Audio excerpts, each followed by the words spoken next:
ಎಲ್ರಿಗೂ ನಮಸ್ಕಾರ. ದಯವಿಟ್ಟು ಮಾಧ್ಯಮ ಮಿತ್ರರಲ್ಲಿ ಒಂದು ವಿನಂತಿ, ದಯವಿಟ್ಟು ಕ್ಷಮೆ ಇರಲಿ, ಸ್ವಲ್ಪ ತಡ ಆಯಿತು ಕಾರಣಾಂತರಗಳಿಂದ. ಹಾಗೆ ಲೈಫ್ ಆಫ್ ಮೃದುಲ ಸಿನಿಮಾದ ಟ್ರೈಲರ್ ಇವೆಂಟ್ಗೆ ಬಂದಿರೋ ತಮ್ಮೆಲ್ಲರಿಗೂ ಆತ್ಮೀಯವಾದಂಥ ಸ್ವಾಗತವನ್ನು ಬಯಸ್ತೀನಿ. ಹಾಗೆ ನಮ್ಮ ಹಿರಿಯ ಕಲಾವಿದರಾದಂಥ ದತ್ತಣ್ಣ ಸರ್ ಬಂದಿದ್ದಾರೆ. ಅವರು ನಮ್ಮ ಕನ್ನಡ ಚಿತ್ರರಂಗಕ್ಕೆ ಕೊಟ್ಟಂತ ಕೊಡುಗೆ ಅಪಾರವಾದದ್ದು. ಅವರಿಗೆ ಜೋರಾದ ಚಪ್ಪಾಳೆಗಳ ಮೂಲಕ ಸ್ವಾಗತ. ಹಾಗೆ ಲೈಫ್ ಆಫ್ ಮೃದುಲ ಈ ಸಿನಿಮಾ ಒಂದು ಡಾರ್ಕ್ ಡ್ರಾಮಾ ತರ ಇರುವಂತ ಒಂದು ಚಿತ್ರ. ಇದು ಆಕ್ಚುಲಿ ಒಂದು ಮೃದುಲ ಎಂಬ ಹೆಣ್ಣಿನ ಲೈಫ್ ಟೈಮ್ ಸ್ಟೋರಿ. ಇದು ಮೂರು ಘಟ್ಟಗಳನ್ನ ಆಧರಿಸಿರುವಂತ, ಮೂರು ಘಟನೆಗಳನ್ನ ಆಧರಿಸಿ ಮಾಡಿರುವಂತ ಒಂದು ಚಿತ್ರ ಇದು. ಹಾಗಾಗಿ ಪೋಸ್ಟರಲ್ಲೇ ಒಂದು ಕ್ಯೂರಿಯಾಸಿಟಿ ಆಗಿದೆ. ನೋಡೋಣ ಹೇಗಿದೆ ಟ್ರೈಲರ್ ಹೇಗಿದೆ ಅಂತ ಹೇಳಿ. ದಯವಿಟ್ಟು ದತ್ತಣ್ಣ ಸರು ಟ್ರೈಲರ್ ಲಾಂಚ್ ಮಾಡಬೇಕು ಅಂತ ಕೇಳ್ಕೊತೀನಿ.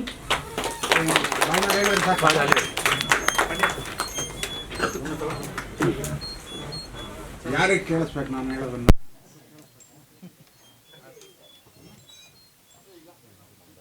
ಎಲ್ಲರಿಗೂ ಆತ್ಮೀಯ ಸ್ವಾಗತ.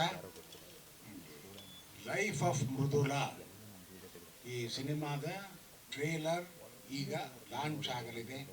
ಶುಭವಾಗಲಿ. ಸ್ಟಾರ್ಟ್.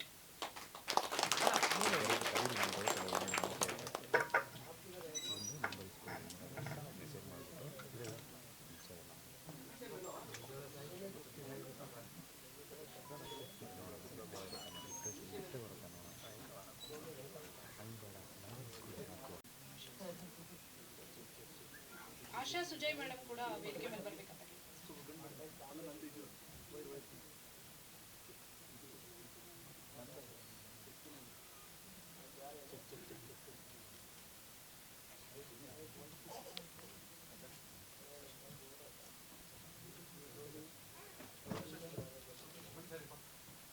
ಶಶಾಂಕ್ ಅವರು ಸಹ ವೇದಿಕೆ ಮೇಲೆ ಬರ್ಬೇಕಂತ.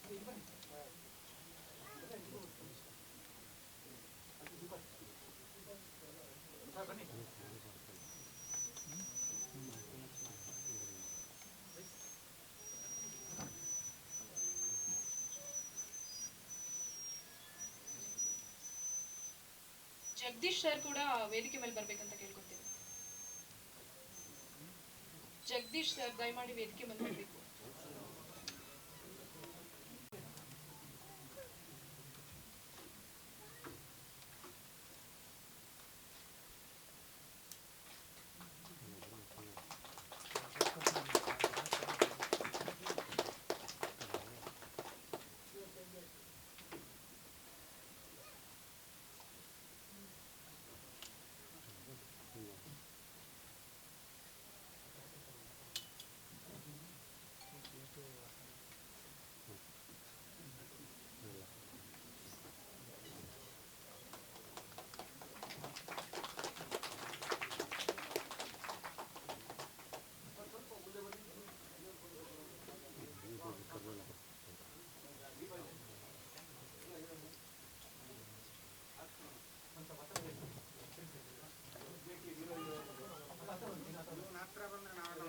ರಾಹುಲ್ ಎಸ್ ಮಾಸ್ಟರ್ ಎಲ್ಲಿದ್ದೀರಾ? ದಯವಿಟ್ಟು ವೇದಿಕೆ ಮೇಲೆ ಬನ್ನಿ.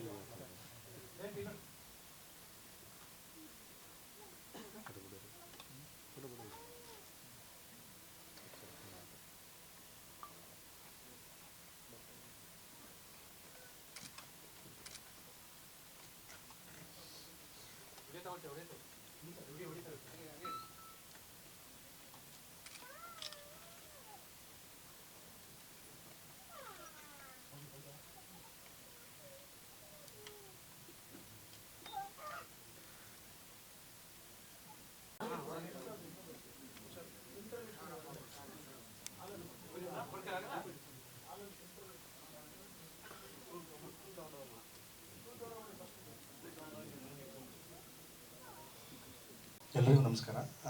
ನನ್ನ ಹೆಸರು ಚೇತನ್ ತ್ರಿವೇಣ್ ಅಂತ, ಈ ಚಿತ್ರದ ನಿರ್ದೇಶಕ.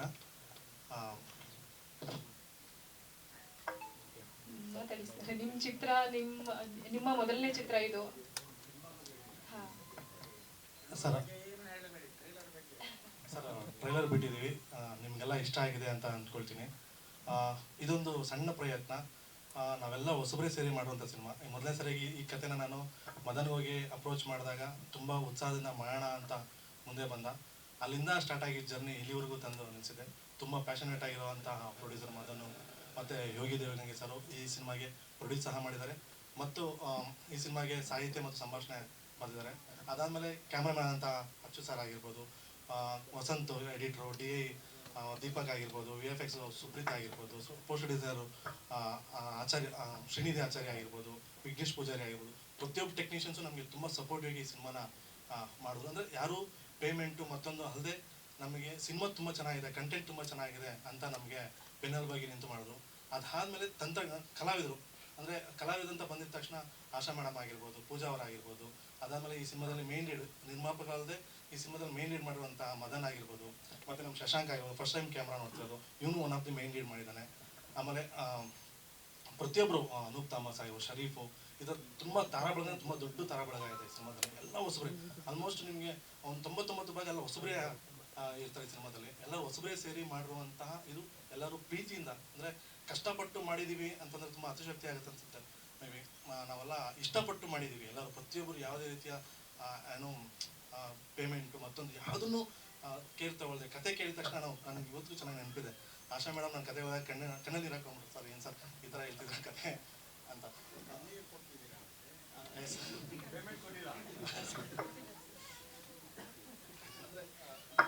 ಅಂದರೆ ಯಾರೂ ಇಲ್ಲಿ ದುಡ್ಡಿಗೋಸ್ಕರ ಕೆಲಸ ಮಾಡಿಲ್ಲ ಸರ್, ಕತೆ ಮೇಲಿರೋಂಥ ಪ್ರೀತಿಗೋಸ್ಕರ ಕೆಲಸ ಮಾಡಿದ್ದಾರೆ ಪ್ರತಿಯೊಬ್ಬರು. ಇವಾಗ ಒಂದೊಂದು ರೂಪಾಯಿನೂ ಮದನ್ನು ಅದನ್ನ ಜೋಡಿಸ್ಕೊಂಬಂದ್ರೆ ನಮ್ಮ ಹತ್ರ ಒಟ್ಟಿಗೆ ದುಡ್ಡು ಇಟ್ಕೊಂಡು ಸ್ಟಾರ್ಟ್ ಮಾಡಲಿಲ್ಲ. ಇದನ್ನು ಒಂದು ಸಣ್ಣ ಅಮೌಂಟ್ ಇಟ್ಕೊಂಡು ಸುಮ್ಮನೆ ಒಂದು ಥಾಟಲ್ಲಿ ಸ್ಟಾರ್ಟ್ ಮಾಡಿದ್ದು. ಒಂದು ಯೋಚನೆ ಆಯಿತು ಒಂದು ಸಿನಿಮಾ ಮಾಡೋಣ ಅಂತ ಸ್ಟಾರ್ಟ್ ಮಾಡಿದ್ದು. ಕೈಯಲ್ಲಿ ಕಾಸಿಲ್ಲ, ಸರಿ ಒಂದು ಆಫೀಸ್ ಹಾಕಿದ್ವಿ, ದುಡ್ಡಿಲ್ಲ, ಎಲ್ಲ ಸಾಲ ಮಾಡ್ದ, ಮತ್ತೆ ಒಂದು ಆಫೀಸ್ ಹಾಕಿದ್ವಿ, ಮತ್ತೆ ಒಂದು 2 ದಿನ ತಳೆದ್ವಿ. ಈ ಥರ ಪ್ರತಿಯೊಂದು ಒಂದೊಂದು ರೂಪಾಯಿ ಕೂಡಿಟ್ಕೊಂಡು ಮಾಡಿ ಸಿನಿಮಾ ಇದು. ಆ ಜರ್ನಿ ಮದನ್ ನಿಮ್ಗೆ ಹೇಳ್ತಾರೆ ಈ ಸಿನಿಮಾ ಮಾಡೋಕ್ಕೆ ದುಡ್ಡು ಹೊಂಚಕ್ಕೆ ಎಷ್ಟೆಷ್ಟು ಸಲ ಒದ್ದಾಡಿದ್ದಾನೆ, ಎಷ್ಟು ಕಷ್ಟಪಟ್ಟಿದ್ದಾನೆ ಅನ್ನೋದು. ಅಂದರೆ ಈ ಒಂದು ವರ್ಷ 2 ವರ್ಷ ಆಲ್ಮೋಸ್ಟ್ ಈ ಜರ್ನಿಯಲ್ಲಿ ಅದು ಅಷ್ಟು ಕಷ್ಟಪಟ್ಟು ತುಂಬ ಪ್ರೀತಿಯಿಂದ ಈ ಸಿನಿಮಾನ ಮುಗಿಸಿದ್ದೀವಿ. ಆಲ್ರೆಡಿ ಈಗಾಗಲೇ ಸಾಂಗ್ಸು ಬಿಟ್ಟಿದ್ದೀವಿ. A2 ಮ್ಯೂಸಿಕಲ್ಲಿ ಸಾಂಗ್ಸ್ ಬಂದಿದೆ, ಚೆನ್ನಾಗಿ ಆಗ್ತಿದೆ, ಒಳ್ಳೆ ವ್ಯೂಸ್ ಆಗ್ತಿದೆ. ಇದೇ ತಿಂಗಳು ರಿಲೀಸ್ ಮಾಡೋಂಥ ಪ್ಲ್ಯಾನ್ ಇದೆ. ಆದಷ್ಟು ಬೇಗ ನಿಮಗೆ ರಿಲೀಸ್ ಡೇಟ್ನ ಅನೌನ್ಸ್ ಮಾಡ್ತೀನಿ. ಇನ್ನೊಂದು ಮೇಜರಾಗಿ ಹೇಳಬೇಕು ಅಂತಂದರೆ, ಸಾರಿ ನಾನು ಆಗಲೇ ಹೇಳೋದು ಮತ್ತೆ ದತ್ತನ ಸರ್ ಬಗ್ಗೆ ಸ್ವಲ್ಪ ನರ್ವಸ್ ಆಗಿದ್ದೀನಿ, ಸಾರಿ. ದತ್ತನ ಸರ್ಗೆ ನಾನು ಸಿನಿಮಾ ತೋರಿಸಿ, ನಾನು ಜಗದೀಶ್ ಸರ್ಗೆ ಹೇಳಿದೆ, ಸರ್ ದತ್ತನ ಸರ್ ಈ ಸಿನಿಮಾ ತೋರಿಸ್ಬೇಕು. ಯಾಕಂದರೆ ನಾನು ದತ್ತನ ಸರ್ ಜೊತೆ ಕೆಲಸ ಮಾಡಿದೆ. ಜಗದೀಶ್ ಸರ್ ಡೈರೆಕ್ಟ್ ಮಾಡಿರುವಂಥ ಏಪ್ರಿಲ್ ಮೇ ಬಂದ ಸಿನಿಮಾದಲ್ಲಿ ನಾನು ಅಸಿಸ್ಟೆಂಟ್ ಡೈರೆಕ್ಟರ್. ಆ ಸಿನಿಮಾದಲ್ಲಿ ದತ್ತನ ಸರ್ ಮೇನ್ ಲೀಡು ಸರ್. ಇಲ್ಲ ಸರ್, ಆ ಸಿನಿಮಾದಲ್ಲಿ ದತ್ತನ ಸರ್ಗೆ ನಾನು ಡೈಲಾಗ್ಸ್ ಕೊಡಬೇಕಿತ್ತು, ಅವ್ರು ಪ್ರೌಂಟ್ ಮಾಡಬೇಕಿತ್ತು. ಸೊ ಅವರು ಆ ಡೈಲಾಗ್ ತಗೊಳ್ಳೋ ವೇರಿಯೇಷನ್ ಆಗಿರ್ಬೋದು. ಅದು ನಮ್ಗೆ ಹೆಂಗಂತಂದರೆ ಅವ್ರು ಡೈಲಾಗ್ ತೊಗೊಳ್ತಿರಲ್ಲ, ನಮಗೆ ಡೈಲಾಗ್ ಹೇಳ್ಕೊಡೋರು. ಅಂದರೆ ಅದೇ ಅಸಿಸ್ಟೆಂಟ್ ಡೈರೆಕ್ಟ್ರಾಗಿ ನಾವು ಅವ್ರ ಜೊತೆ ಕೆಲಸ ಮಾಡ್ತಿರ್ಬೇಕಾದ್ರೆ ನಾವು ಪರ್ಫೆಕ್ಟ್ ಆಗ್ತಿದ್ವಿ. ಅಷ್ಟೊಂಥ ಬ್ಯೂಟಿಫುಲ್ ಎಕ್ಸ್ಪೀರಿಯನ್ಸ್ ದತ್ತನ ಸರ್ ಜೊತೆ ಕೆಲಸ ಮಾಡಿ, ಅವ್ರ ಜೊತೆ ಕೆಲಸ ಮಾಡಿದ ಒಂದು 4-5 ದಿನ ಇರ್ಬೋದು ಮೇ ಬಿ. ಆ 4-5 ದಿನ ಅದು ಅದ್ಭುತವಾದಂಥ ಎಕ್ಸ್ಪೀರಿಯನ್ಸ್ ನನಗೆ. ಅದು ಯಾವತ್ತೂ ನಾನು ಜೈ ಸರ್ ಹತ್ರ ಶೇರ್ ಮಾಡ್ತಾರೆ. ಪ್ರತಿ ಸಲ ಸರ್ ಜೊತೆ ಸಿಗ್ದಾಗಂತೂ ದತ್ತನ ಸರ್ನ ಮೀಟ್ ಮಾಡಬೇಕು ಸರ್, ದತ್ತನ ಸರ್ ಕತೆ ಹೇಳಬೇಕು, ದತ್ತನ ಸರ್ಗೆ ಸಿನಿಮಾ ತೋರಿಸ್ಬೇಕು, ಇದು ತುಂಬ ದಿನದಿಂದ ಅಂದ್ಕೊಂಡು ಬರ್ತಿದೆ. ಒಂದು ಫೈನ್ ಡೇ ಸರು ಈ ಥರ ದತ್ತನ ಸರ್ಗೆ ಸಿನಿಮಾ ಒಂದು ಬೈಟ್ಸ್ ಕೇಳಿದೆ. ಆ್ಯಕ್ಚುಲಿ ಫಸ್ಟು ಒಂದು ಟ್ರೈಲರ್ ಆಗಿ ಒಂದು ಬೈಟ್ಸ್ ಕೊಡ್ತಾರೆ ಕೇಳಿ ನೋಡಿ ಸರ್ ಅಂತ ಬಂದೆ. ಅವಾಗ ಸರ್ ಇದ್ಕೊಂಡು ನಾವು ಬರೀ ಬೈಟ್ಸ್ ಕೊಡಲ್ಲ, ಸಿನಿಮಾ ನೋಡಿದ್ಮೇಲೆ ಬೈಟ್ಸ್ ಕೊಡ್ತೀನಿ, ಸುಮ್ಮನೆ ಕೊಡಲ್ಲ ಅಂತ ಹೇಳೋದಂತೆ. ಅದಕ್ಕೆ ಸಿನಿಮಾ ಹೋಗಿ ತೋರಿಸಿ ಸರ್.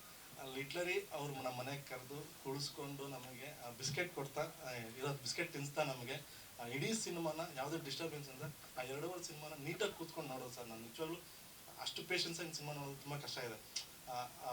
ಅದು ಹೇಗೆ ಸಿನಿಮಾ ನೋಡೋ ಕೂತ್ಕೊಂಡು, ಅದು ಅವ್ರಿಗೆ ಇದು ಇರಲಿಲ್ಲ, ಏನೋ ಇಯರ್ಫೋನು ಹಾಕ್ಕೊಂಡಿರಲ್ಲ, ಹಂಗೆ ತೋರಿಸಿದ್ರು, ವಿತೌಟ್ ಎಫೆಕ್ಟ್ಸಲ್ಲಿ ಸಿನಿಮಾ ತೋರಿಸಿದ್ದು. ಕಂಪ್ಲೀಟ್ ಸಿನಿಮಾ ನೋಡ್ಬಿಟ್ಟು ಸಿನಿಮಾ ಬಗ್ಗೆ ತುಂಬ ಖುಷಿಪಟ್ಟರು. ನನಗೆ ಅವ್ರು ಕೊಟ್ಟಿದ್ದ review one of the best ಅಂತ ಅಂದ್ಕೊಳ್ತೀನಿ ನನ್ನ ಲೈಫಲ್ಲೇ. ತುಂಬ ಥ್ಯಾಂಕ್ಸ್ ಸರ್ ಆ ವಿಚಾರಕ್ಕೆ. ಅದಾದಮೇಲೆ ಒಂದೇ ಒಂದು ಮಾತು ಕೇಳಿ ಸರ್, ದಯವಿಟ್ಟು ಈ ಥರ ಟ್ರೈಲರ್ ಲಾಂಚ್ ಮಾಡ್ತೀನಿ, ದಯವಿಟ್ಟು ಬರಬೇಕು ಅಂತ ಕೇಳಿದ ತಕ್ಷಣ ಅವರು ಏನೂ ಹೇಳಿಲ್ಲ, ಬರ್ತೀನಿ ಕಣೋ ಅಂದರು. ನನಗೆ ಮದನ್ಗೆ ಇಮ್ಮಿಡಿಯೇಟಾಗಿ ಫೋನ್ ಮಾಡ್ಬಿಟ್ಟು ಮದನ್ಗೆ ಹೇಳ್ಕೊಂಡಿರ್ತಾರೆ ಹಿಂಗೆ ಆಗ್ತಿದೆ ಅಂತ ತಕ್ಷಣ ಫುಲ್ ಎಕ್ಸೈಟ್ ಆಗಿಬಿಟ್ಟು ನಾವು ದತ್ತನ್ ಸರ್ ಬರ್ತಿದ್ದಾರೆ ಅಂತ. ಸೊ ಆ ಎಕ್ಸೈಟ್ಮೆಂಟ್ ಇಲ್ಲಿವರೆಗೂ ಕರ್ಕೊಂಬಂದು ನಿಲ್ಲಿಸಿದೆ. Thank you so much.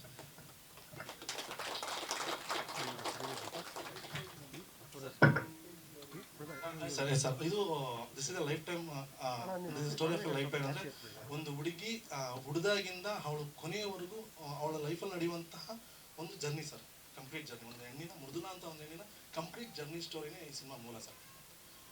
ಅದರಲ್ಲಿ ಒಂದು 3 ಕಾಲಮಾನಗಳಲ್ಲಿ ಸಿನಿಮಾ ನಡೆಯುತ್ತೆ ಸರ್ ಇದು. ಅವಳು ಹುಟ್ಟಿದಾಗ ಒಂದು ಕಾಲಮಾನ ಆದರೆ ಅವಳು ಬೆಳೆದಾಗ ಮತ್ತೆ ಅವಳು ಇನ್ನೊಂದು ಟೈಮಲ್ಲಿ ಬರುವಂಥ ಮಿಡ್ಲ್ ಏಜ್ ಆ ಒಂದು ಕಾಲಮಾನ ಇದೆ. ಅದರಲ್ಲಿ ಒಂದು 3 ಪರ್ಟಿಕ್ಯುಲರ್ ಘಟನೆಗಳು, ಒಂದು ಸಂದರ್ಭಗಳು ಅವಳ ಲೈಫಲ್ಲಿ ಇಂಥ ಪರ್ಟಿಕ್ಯುಲರ್ ಘಟನೆ ಒಂದು ಘಟನೆ ಈ 3 ಘಟನೆ ಸುತ್ತಮುತ್ತ ನಡೆಯುವಂಥ ಇಡೀ ಸ್ಟೋರಿ ಸರ್ ಇದು. ಇದು ಕಂಪ್ಲೀಟ್ ಆಗಿರೋದು ಇದು ಒಂದು ಡಾರ್ಕ್ ಡ್ರಾಮಾ ಜಾನರಲ್ಲಿ ಬರುತ್ತೆ ಸರ್ ಇದು. ಅಂದರೆ ಒಂದು ಹಾರ್ಡ್ ಎಮೋಷನ್ಸ್ ಇರುತ್ತೆ. 100% ನಿಮಗೆಲ್ಲ ಕಣ್ಣಲ್ಲಿ ನೀರು ಹಾಕ್ಸುತ್ತೆ ಅಂತ ಅಂದ್ಕೊಳ್ತೀನಿ ಸರ್. ಹೌದು ಸರ್, ಹೌದೌದು. ಕರಾವಳಿ ಭಾಗದಲ್ಲಿ ಅವಳು ಹುಟ್ಟಿರ್ತಾಳೆ. ಅಂದರೆ ಅವಳು ಮಲೆನಾಡು ಭಾಗದಲ್ಲಿ ಹುಟ್ಟಿ ಮತ್ತೊಂದು ಕಡೆ ಎಲ್ಲ ಹೋಗಿ ಜರ್ನಿ ಆಗಿ ಮತ್ತೆ ಕರಾವಳಿ ಭಾಗದಲ್ಲಿ ಬಂದು ಅಲ್ಲಿ ಒಂದಷ್ಟು ಸ್ವಲ್ಪ ಇದ್ದು ಮತ್ತೆ ಬೆಂಗಳೂರಿಗೆ ಬಂದು ಅಲ್ಲಿಗೆ ಈ ಥರ ಇರ್ತಾವೆ ಅವಳು ಜರ್ನಿ. ಅವಳು ಎಲ್ಲೆಲ್ಲಿ ಹೋಗ್ತಾಳೋ ಆ ಜರ್ನಿ ಸುತ್ತಮುತ್ತ ಪಾತ್ರಗಳು ಓಡಾಡ್ತಿರ್ತಾರೆ, ಆ ಸುತ್ತಮುತ್ತ ಘಟನೆ ನಡೀತಾ ಇರುತ್ತೆ ಸರ್. ಸರ್ ನಾನು ಮೂಲತಃ ಕೋಲಾರ. ನಾನು ಇಂಡಸ್ಟ್ರಿಗೆ ಅಸಿಸ್ಟೆಂಟ್ ಡೈರೆಕ್ಟರ್ ಆಗಿ ಫಸ್ಟ್ ಬಂದು ಸುಮಾರು ಒಂದು 12 ವರ್ಷ ಆಗಿದೆ ಸರ್.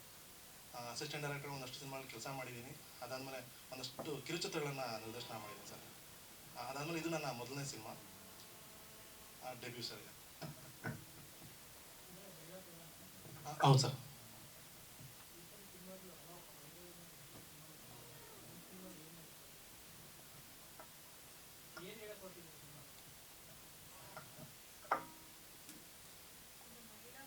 ಸಿನಿಮಾ ತುಂಬಾನೇ ಬಂದಿದೆ. ಈ ಸಿನಿಮಾದಲ್ಲಿ ಏನು ಸ್ಪೆಷಲ್ ಇದೆ ಅಂತ ಕೇಳಿ ಸರ್. ಅಂದರೆ ಮೆಸೇಜ್ ಅಂತಂದರೆ ಹೇಗೆ ಒಂದು ಮಳೆ ತನ್ನ ಲೈಫಲ್ಲಿ ಇಷ್ಟೆಲ್ಲ ಕಷ್ಟಪಟ್ಟರು ಹೇಗೆ ಅದನ್ನು ನಿಭಾಯಿಸ್ತಾಳೆ ಅನ್ನೋದು ಮೇಜರ್ ಆಗಿರುತ್ತೆ ಸರ್. ಅಂದರೆ ಅವಳಿಗೆ ಎಷ್ಟೇ ದೌರ್ಜನ್ಯಗಳು ನಡೆದ್ರು ಅದನ್ನು ಮೆಟ್ಟಿ ನಿಲ್ತಾಳೆ, ಮತ್ತೆ ಮೆಟ್ಟಿ ನಿಲ್ತಾಳೆ.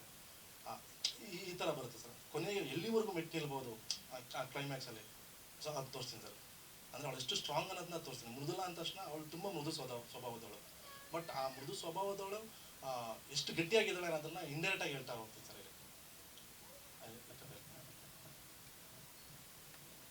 ಸಿನಿಮಾವನ್ನ ಹಣಕ್ಕೋಸ್ಕರ ಮಾಡಿಲ್ಲ, ಪ್ರೀತಿಯಿಂದ ಮಾಡಿದೀವಿ, ಇಷ್ಟಪಟ್ಟು ಮಾಡಿದೀವಿ ಅಂತ ಇಡೀ ಚಿತ್ರತಂಡದ ಬಗ್ಗೆನೇ ಹೇಳಿದ್ರು.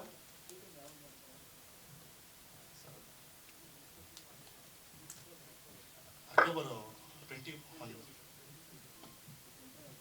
ಇದೆ ಸರ್.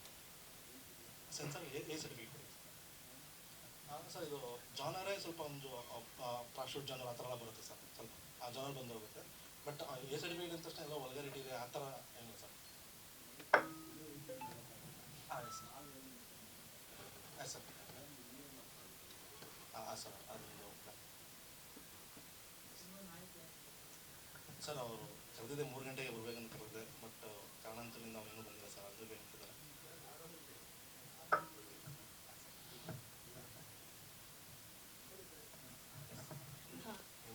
ಧನ್ಯವಾದಗಳು. ಎಲ್ರಿಗೂ ನಮಸ್ಕಾರ. ನನ್ನ ಹೆಸರು ಮದನ್ ಅಂತ. ಈ ಲೈಫ್ ಆಫ್ ಮೃದುಲ ಇದು ಚೇತನ್ ಅವರು ಫಸ್ಟ್ ನನಗೆ ಹೇಳಿದಾಗ ಇಷ್ಟ ಆಯಿತು, ಕತೆ ಇಷ್ಟ ಆಯಿತು. ಮತ್ತು ಅದಕ್ಕೆ ಬೇಕಾಗಿರೋ ಒಂದಷ್ಟು ತಯಾರಿಗಳು ಮಾಡ್ಕೊಂಡಿದ್ದೆ. ನಾನು ಸ್ವಲ್ಪ ಫಿಟ್ಟಾಗಿ ಒಂಚೂರು ಹಂಗೆ ಇರಬೇಕು ಆ ಥರ ಎಲ್ಲ ಇದು ಮಾಡಿದ್ದೆ. ಅದಕ್ಕೂ ಬಿಫೋರ್ ಹೇಳಬೇಕಂದ್ರೆ ನಾನು 2018ರಲ್ಲಿ ಯೋಗಿ ದುನಿಯಾ ಅಂತ ಒಂದು ಸಿನಿಮಾ ರಿಲೀಸ್ ಆಯಿತು, ಲೂಸ್ ಮಾದ ಯೋಗಿ ಅವ್ರದ್ದು. ಅದರಲ್ಲಿ ಒಂದು ಸಣ್ಣ ಕ್ಯಾರೆಕ್ಟರ್ ಮಾಡಿದ್ದೆ. ಸೊ ಅದು ಕೂಡ ನನಗೆ ಚೇತನ್ ಅವರೇ ಅವಕಾಶ ಕೊಟ್ಟಿದ್ದು. ಅದರಲ್ಲೂ ಅವರು ನೋಡಿ ಅವಾಗ ಸ್ವಲ್ಪ ಹಿಂಗೆ ಗುಂಡಾಗಿದ್ದಾಗ ಪಪ್ಸ್ ಅಂತ ಒಂದು ಕ್ಯಾರೆಕ್ಟರ್ ಹೆಸರು ಇಟ್ಬಿಟ್ಟು ಮಾಡಿಸಿದ್ರು. ಅಲ್ಲಿಂದ ನಂದು ಅವ್ರದ್ದು ಸಂಬಂಧ ಬೆಳೀತು ಸರ್. ಅವ್ರ ಜೊತೆ ನಾನು ಒಂದು 5-6 ಶಾರ್ಟ್ ಫಿಲಮ್ಸು ಆ್ಯಕ್ಟ್ ಮಾಡಿದ್ದೀನಿ. ಅದರಲ್ಲಿ ಒಂದು 3 ನಾನೇ ಪ್ರೊಡ್ಯೂಸ್ ಮಾಡಿದ್ದೀನಿ. ಸ್ವಲ್ಪ ಭಯ ಆಗ್ತಿದೆ, ಏನು ಅನ್ಕೋಬೇಕು. ಸೊ ಅಲ್ಲಿಂದ ಜರ್ನಿ ಸ್ಟಾರ್ಟ್ ಆಯಿತು ಸರ್. ಆ ಶಾರ್ಟ್ ಫಿಲಮ್ ಪ್ರೊಡ್ಯೂಸ್ ಮಾಡಿದ್ದು ಆವಾಗ ಮಾಡಿದೆ, ಅದು ಇವಾಗ ಸಿನಿಮಾ ಪ್ರೊಡ್ಯೂಸ್ವರೆಗೂ ಬಂದು ನಿಂತಿದೆ ಈಗ. ಸೊ ಇದು ಇನ್ನೂ ಸ್ವಲ್ಪ ದೊಡ್ಡದಾಗಲಿ ಅಂತ ಕೇಳ್ಕೊತೀನಿ ನಾನು. ರಿಲೇಷನ್ಶಿಪ್ಗೆ ಕಂಟಿನ್ಯೂ ಆಗುತ್ತೆ. ಇನ್ನೂ ಚೆನ್ನಾಗಿ ಸಿನಿಮಾಗಳು ಮಾಡಬೇಕಂತ ಆಸೆ ಇದೆ. ಇನ್ನು ನನ್ನ ಬಗ್ಗೆ ಹೇಳ್ಬೇಕಂದ್ರೆ ನಾನು ಒಂದು 5 years ಬ್ಯಾಕೆಲ್ಲ ಒಂದು ಯಾವುದೋ ಕಂಪ್ನಿಲಿ ಕೆಲಸ ಮಾಡ್ತಾಯಿದ್ದೆ. ಈ ಥರ ಯೋಗಿ ದುನಿಯಾ ಎಲ್ಲ ಇದು ಬಂದಮೇಲೆ ಆಮೇಲೆ ಅವ್ರ ಜೊತೆ ಮಾತಾಡಿ ನಮ್ಮ ರಿಲೇಷನ್ಶಿಪ್ ಬಿಲ್ಡ್ ಆಗ್ತಾ ಬಂತು. ಫೈನ್ ಡೇ ಒಂದಿನ ನಾವು ಸುಮಾರು ಪ್ರೊಡ್ಯೂಸರ್ಗಳನ್ನೆಲ್ಲ ಹುಡುಕಿದ್ರು. ಅವ್ರ ಜೊತೆ ನಾನು ಸಹ ಹುಡುಕಿದ್ದೆ, ಯಾರೋ ಸಿಗ್ತಾರೆ. ಫೈನ್ ಡೇ ಅವರು ಯಾರೂ ಇಲ್ಲ ಮದನ್ ನೀನೇ ಮಾಡ್ತೀಯಾ ಅಂತ ಕೇಳಿದ್ರು. ಒಂದು ಕಡೆ ನನಗೂ ತುಂಬ ಖುಷಿ ಆಯಿತು. ನೋಡೋಣ, ಒಂದು ಸರಿ ಟ್ರೈ ಮಾಡೋಣ, ಅಯ್ಯೋ ಆಗದೇ ಇರೋದೇನೂ ಇಲ್ಲ, ಸೋಲೋಣ ಮತ್ತೆ ಗೆಲ್ಲೋಣ ತೊಂದರೆ ಇಲ್ಲ ಅಂತ ಅಂದ್ಕೊಂಡು ಸರಿ ಅಣ್ಣ ಆಯಿತು ಅಂತ ಒಂದು ಆಫೀಸ್ ಮಾಡಿ ಅದಕ್ಕೆ ಮತ್ತೆ ಎಲ್ಲ ಸೆಟಪ್ ಮಾಡಿ ಮಾಡೋಷ್ಟು ಸ್ವಲ್ಪ ಕಷ್ಟ ಆಯಿತು ನಮಗೂ. ನನಗೂ ಸ್ವಲ್ಪ ಆಫೀಸಲ್ಲಿ ಪ್ರೆಜರ್ ಅದು ಇದು ಸುಮಾರು ಇತ್ತು ಸರ್ ಎಲ್ಲ. ಬಟ್ ಇಲ್ಲಿ ಅದು ಹೇಳ್ಕೊಳ್ಳೋದು ಬೇಡ ನೆಗೆಟಿವ್ ಆಗಿ. ಸೊ ಒಟ್ಟಲ್ಲಿ ಕಷ್ಟಪಟ್ಟಿದ್ದೀವಿ ಸರ್. ಇಬ್ಬರು ಕಷ್ಟಪಟ್ಟು ತುಂಬ ಕಷ್ಟಪಟ್ಟು ಸಿನಿಮಾ ಮಾಡಿದ್ದೀವಿ. ಅಷ್ಟು ಹೇಳೋಕ್ಕೆ ಇಷ್ಟಪಡ್ತೀನಿ. ಮತ್ತು ನನಗೆ ನನ್ನ ಜೊತೆ ಆ್ಯಕ್ಟ್ ಮಾಡಿದವರು ಆಶಾ ಅವರಾಗಲಿ, ಪೂಜಾ ಅವರಾಗಲಿ, ಶಶಾಂಕ್ ಅವರು, ಶರೀಫ್ ಅವರು, ಪ್ರೀತಿ ಮತ್ತು ಇನ್ನೊಂದಷ್ಟು ಜನ ಕಲಾವಿದರ ಹೆಸರು ಮರ್ತೋಗ್ತಿದೆ, ಬೇಜಾರು ಮಾಡ್ಕೊಬಿಡಿ ಟೆನ್ಷನ್ಗೆ. ಸೊ ಎಲ್ಲರಿಗೂ ನಾನು ಧನ್ಯವಾದ ಹೇಳಿ ಇಷ್ಟಪಡ್ತೀನಿ. ಮತ್ತು ನಮ್ಮ ಕ್ಯಾಮ್ರಾಮನ್ ಸರು ತುಂಬ ಅಂದರೆ ತುಂಬ ಅವ್ರ ಬಗ್ಗೆ ಹೇಳ್ತಾ ಇರ್ತಾರೆ ಡೈರೆಕ್ಟ್ರ್ ಯಾವಾಗಲೂ. ತುಂಬ ಅದ್ಭುತವಾದ ಕ್ಯಾಮ್ರಾಮನ್ನು. ನಾನು ಸರ್ ಕ್ಯಾಮ್ರಾ ಹಿಂಗೆ ಹಿಡ್ಕೊಳ್ಳಿ ಸರ್ ಅಂದರೆ ಪಟ್ಟಂತ ಹಂಗೆ ಏನು ಹೇಳಿದೆ, ತುಂಬ ಅದ್ಭುತವಾಗಿ ಕೊಟ್ಟಿದ್ದಾರೆ ಯೋಗಿ ಸರು ಅಂತ ಹೇಳಿದರು. ಅವರು ತುಂಬ ಚೆನ್ನಾಗಿ ಸಪೋರ್ಟ್ ಮಾಡಿದ್ದಾರೆ ಸರ್. ಸೊ ಮತ್ತು ನನ್ನ ಟೆಕ್ನಿಷಿಯನ್ಸು ಎಲ್ಲರೂ, ಅಸೋಸಿಯೇಟ್ ಡೈರೆಕ್ಟ್ರು, ಅಸಿಸ್ಟೆಂಟ್ ಡೈರೆಕ್ಟ್ರು, ಡಬ್ಬಿಂಗ್ ಇಂಜಿನಿಯರ್ ಅವರು ಮತ್ತು ಮ್ಯೂಸಿಕ್ ಡೈರೆಕ್ಟ್ರು ಎಲ್ಲರೂ ಸಹ ಅವ್ರು ಹೇಳ್ದಾಗೆ ಎಲ್ಲ ಪ್ರೀತಿಯಿಂದ ಬಂದು ಮಾಡಿಕೊಟ್ಟಿರೋರೆ ಸರ್. ಪೇಮೆಂಟ್ ಅಂತ ಯಾವುದೂ ಇಲ್ಲ, ಕೊಟ್ಟಿದ್ದೀವಿ. ಬಟ್ ಏನಂದರೆ ಅದಕ್ಕೂ ಹೆಚ್ಚಾಗಿ ಸ್ವಲ್ಪ ನಮ್ಮ ಫ್ರೆಂಡ್ಶಿಪ್ಪು ಪ್ರೀತಿಯಿಂದನೇ ಬಂದು ಮಾಡಿಕೊಟ್ಟಿದ್ದಾರೆ. ಸೊ ಅದಕ್ಕೆ ಈ ವೇದಿಕೆ ಮುಖಾಂತರ ಇವರೆಲ್ಲರಿಗೂ ನಾನು ಧನ್ಯವಾದ ಹೇಳೋಕ್ಕೆ ಇಷ್ಟಪಡ್ತೀನಿ ಸರ್. ಸರ್ ವರ್ಕ್ ಮಾಡ್ತಾ ಇದ್ದೀನಿ, ಇದು ಸಿನಿಮಾ ರಿಲೀಸ್ ಆಗೋ ಪರ್ಮಿಷನ್ ತೊಗೊಂಡಿದ್ದೀನಿ ಸರ್. ಸರ್ ನಾನಿಲ್ಲಿ ಒಂದು ಹೆಲ್ತ್ ಡಿಪಾರ್ಟ್ಮೆಂಟಲ್ಲಿ ವರ್ಕ್ ಮಾಡ್ತಿದ್ದೀನಿ sir. Care circle health department, food safety standards ಅಲ್ಲಿ ವರ್ಕ್ ಮಾಡ್ತೀನಿ. ಗೌರ್ಮೆಂಟ್ ಇಲ್ಲ ಸರ್, ನಮ್ಮದು ಏಜೆನ್ಸಿ ಮುಖಾಂತರನೇ.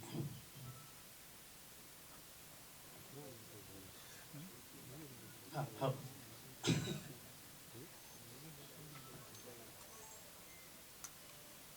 ಶರೀಫ್ ಅವರು ವೇದಿಕೆ ಮೇಲೆ ಬರ್ಬೇಕಂತ ಕೇಳ್ಕೊತೀನಿ.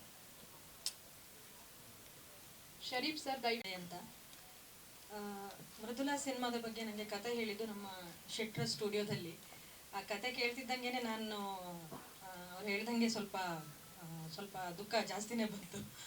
ಸೊ ಈ ಸಿನಿಮಾ ಮಾಡಬೇಕಾ ಬೇಡವಾ ಅಂತ ನಾನು ತುಂಬಾ ಯೋಚನೆ ಮಾಡಿದೆ.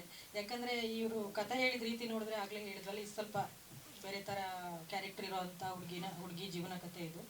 ಸೊ ಸಮಾಜ ಅವಳನ್ನ ಆ ಥರ ಒಂದು ಜೀವನ ಸ್ಥಿತಿಗೆ ತಳ್ಳಿದ್ರೂ ಮತ್ತೆ ಅವಳು ಸರಿಯಾಗಿ ಬದುಕ್ತೀನಿ ಅಂದ್ರೂ ಸಮಾಜ ಇದನ್ನು ಒಪ್ಪುತ್ತಾ, ಅಲ್ಲ ಅವಳಿಗೆ ಇದೇ ಜೀವನನ ಅನ್ನೋದೇ ಒಂದು ದೊಡ್ಡ ಪ್ರಶ್ನೆ ಈ ಸಿನಿಮಾದಲ್ಲಿ. ಬಟ್ ಸಿನಿಮಾ ತಂಡ ಅಂತೂ ತುಂಬ ಕಷ್ಟಪಟ್ಟು ಕೆಲಸ ಮಾಡಿದ್ದಾರೆ. ನಾನು ಇದನ್ನು ಕಷ್ಟ ಅಂತ ಅಂದ್ಕೊಂಡಿಲ್ಲ, ಇಷ್ಟಪಟ್ಟು ಇಲ್ಲಿ ಕೆಲಸ ಮಾಡಿದ್ದೀನಿ.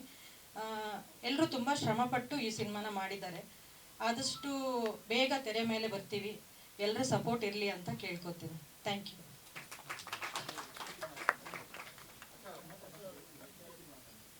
ಸರ್ ನಂದಿದು 58ನೇ ಸಿನಿಮಾ ಸರ್. ಇದರಲ್ಲಿ ಮೃದುಲಾ ಅನ್ನೋ ಪಾತ್ರದ ಸೆಕೆಂಡ್ ವರ್ಷನ್. ಒಂದು 18 ವರ್ಷ ತನಕ ಮೃದುಲಾ ಒಬ್ಳು ಕ್ಯಾರಿ ಮಾಡಿದ್ರೆ ಹುಡುಗಿ, 18 ವರ್ಷದ ನಂತರದ ಜೀವನ ಏನಿದೆ ಅದನ್ನು ನಾನು ಕ್ಯಾರಿ ಮಾಡಿದ್ದೀನಿ.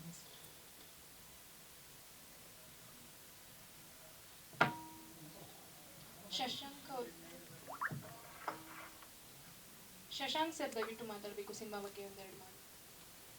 ನಮಸ್ತೆ ಎಲ್ಲರಿಗೂ, ನನ್ನ ಹೆಸರು ಶಶಾಂಕ್ ಅಂತ. ಗೊತ್ತಿಲ್ಲ ಏನು ಹೇಳಬೇಕು ಅಂತ. ಒಂದು ಮೊದಲನೇ ಮೂವಿ ಇದು. ಎಲ್ಲರೂ ಟೀಮ್ ಚಂದ ಖುಷಿಯಾಗಿ ಎಲ್ಲರೂ ಮಾಡಿದ್ದೀವಿ. ನನ್ನ ಕ್ಯಾರೆಕ್ಟರ್ ಇದರಲ್ಲಿ ಒಂದು 14-15 ವಯಸ್ಸಿನ ಹುಡುಗ ಒಂದು ರೌಡಿಸಮ್ಮಲ್ಲಿ ಸ್ಲಮ್ಮಲ್ಲಿ ಇರ್ತಾನೆ. ಅವನು ಹೇಗೆ ಇರ್ತಾನೆ, ಹೇಗೆ ಬದುಕ್ತಾನೆ, ಅವನ ಅಮ್ಮನ ಪ್ರೀತಿ ಹೇಗಿರುತ್ತೆ, ಮೂವಿಯಲ್ಲಿ ಅಮ್ಮ ಎಷ್ಟು ಇಂಪಾರ್ಟೆಂಟ್ ಅಂತ ಎಲ್ಲರಿಗೂ ತೋರಿಸಿದ್ದಾರೆ. Thank you.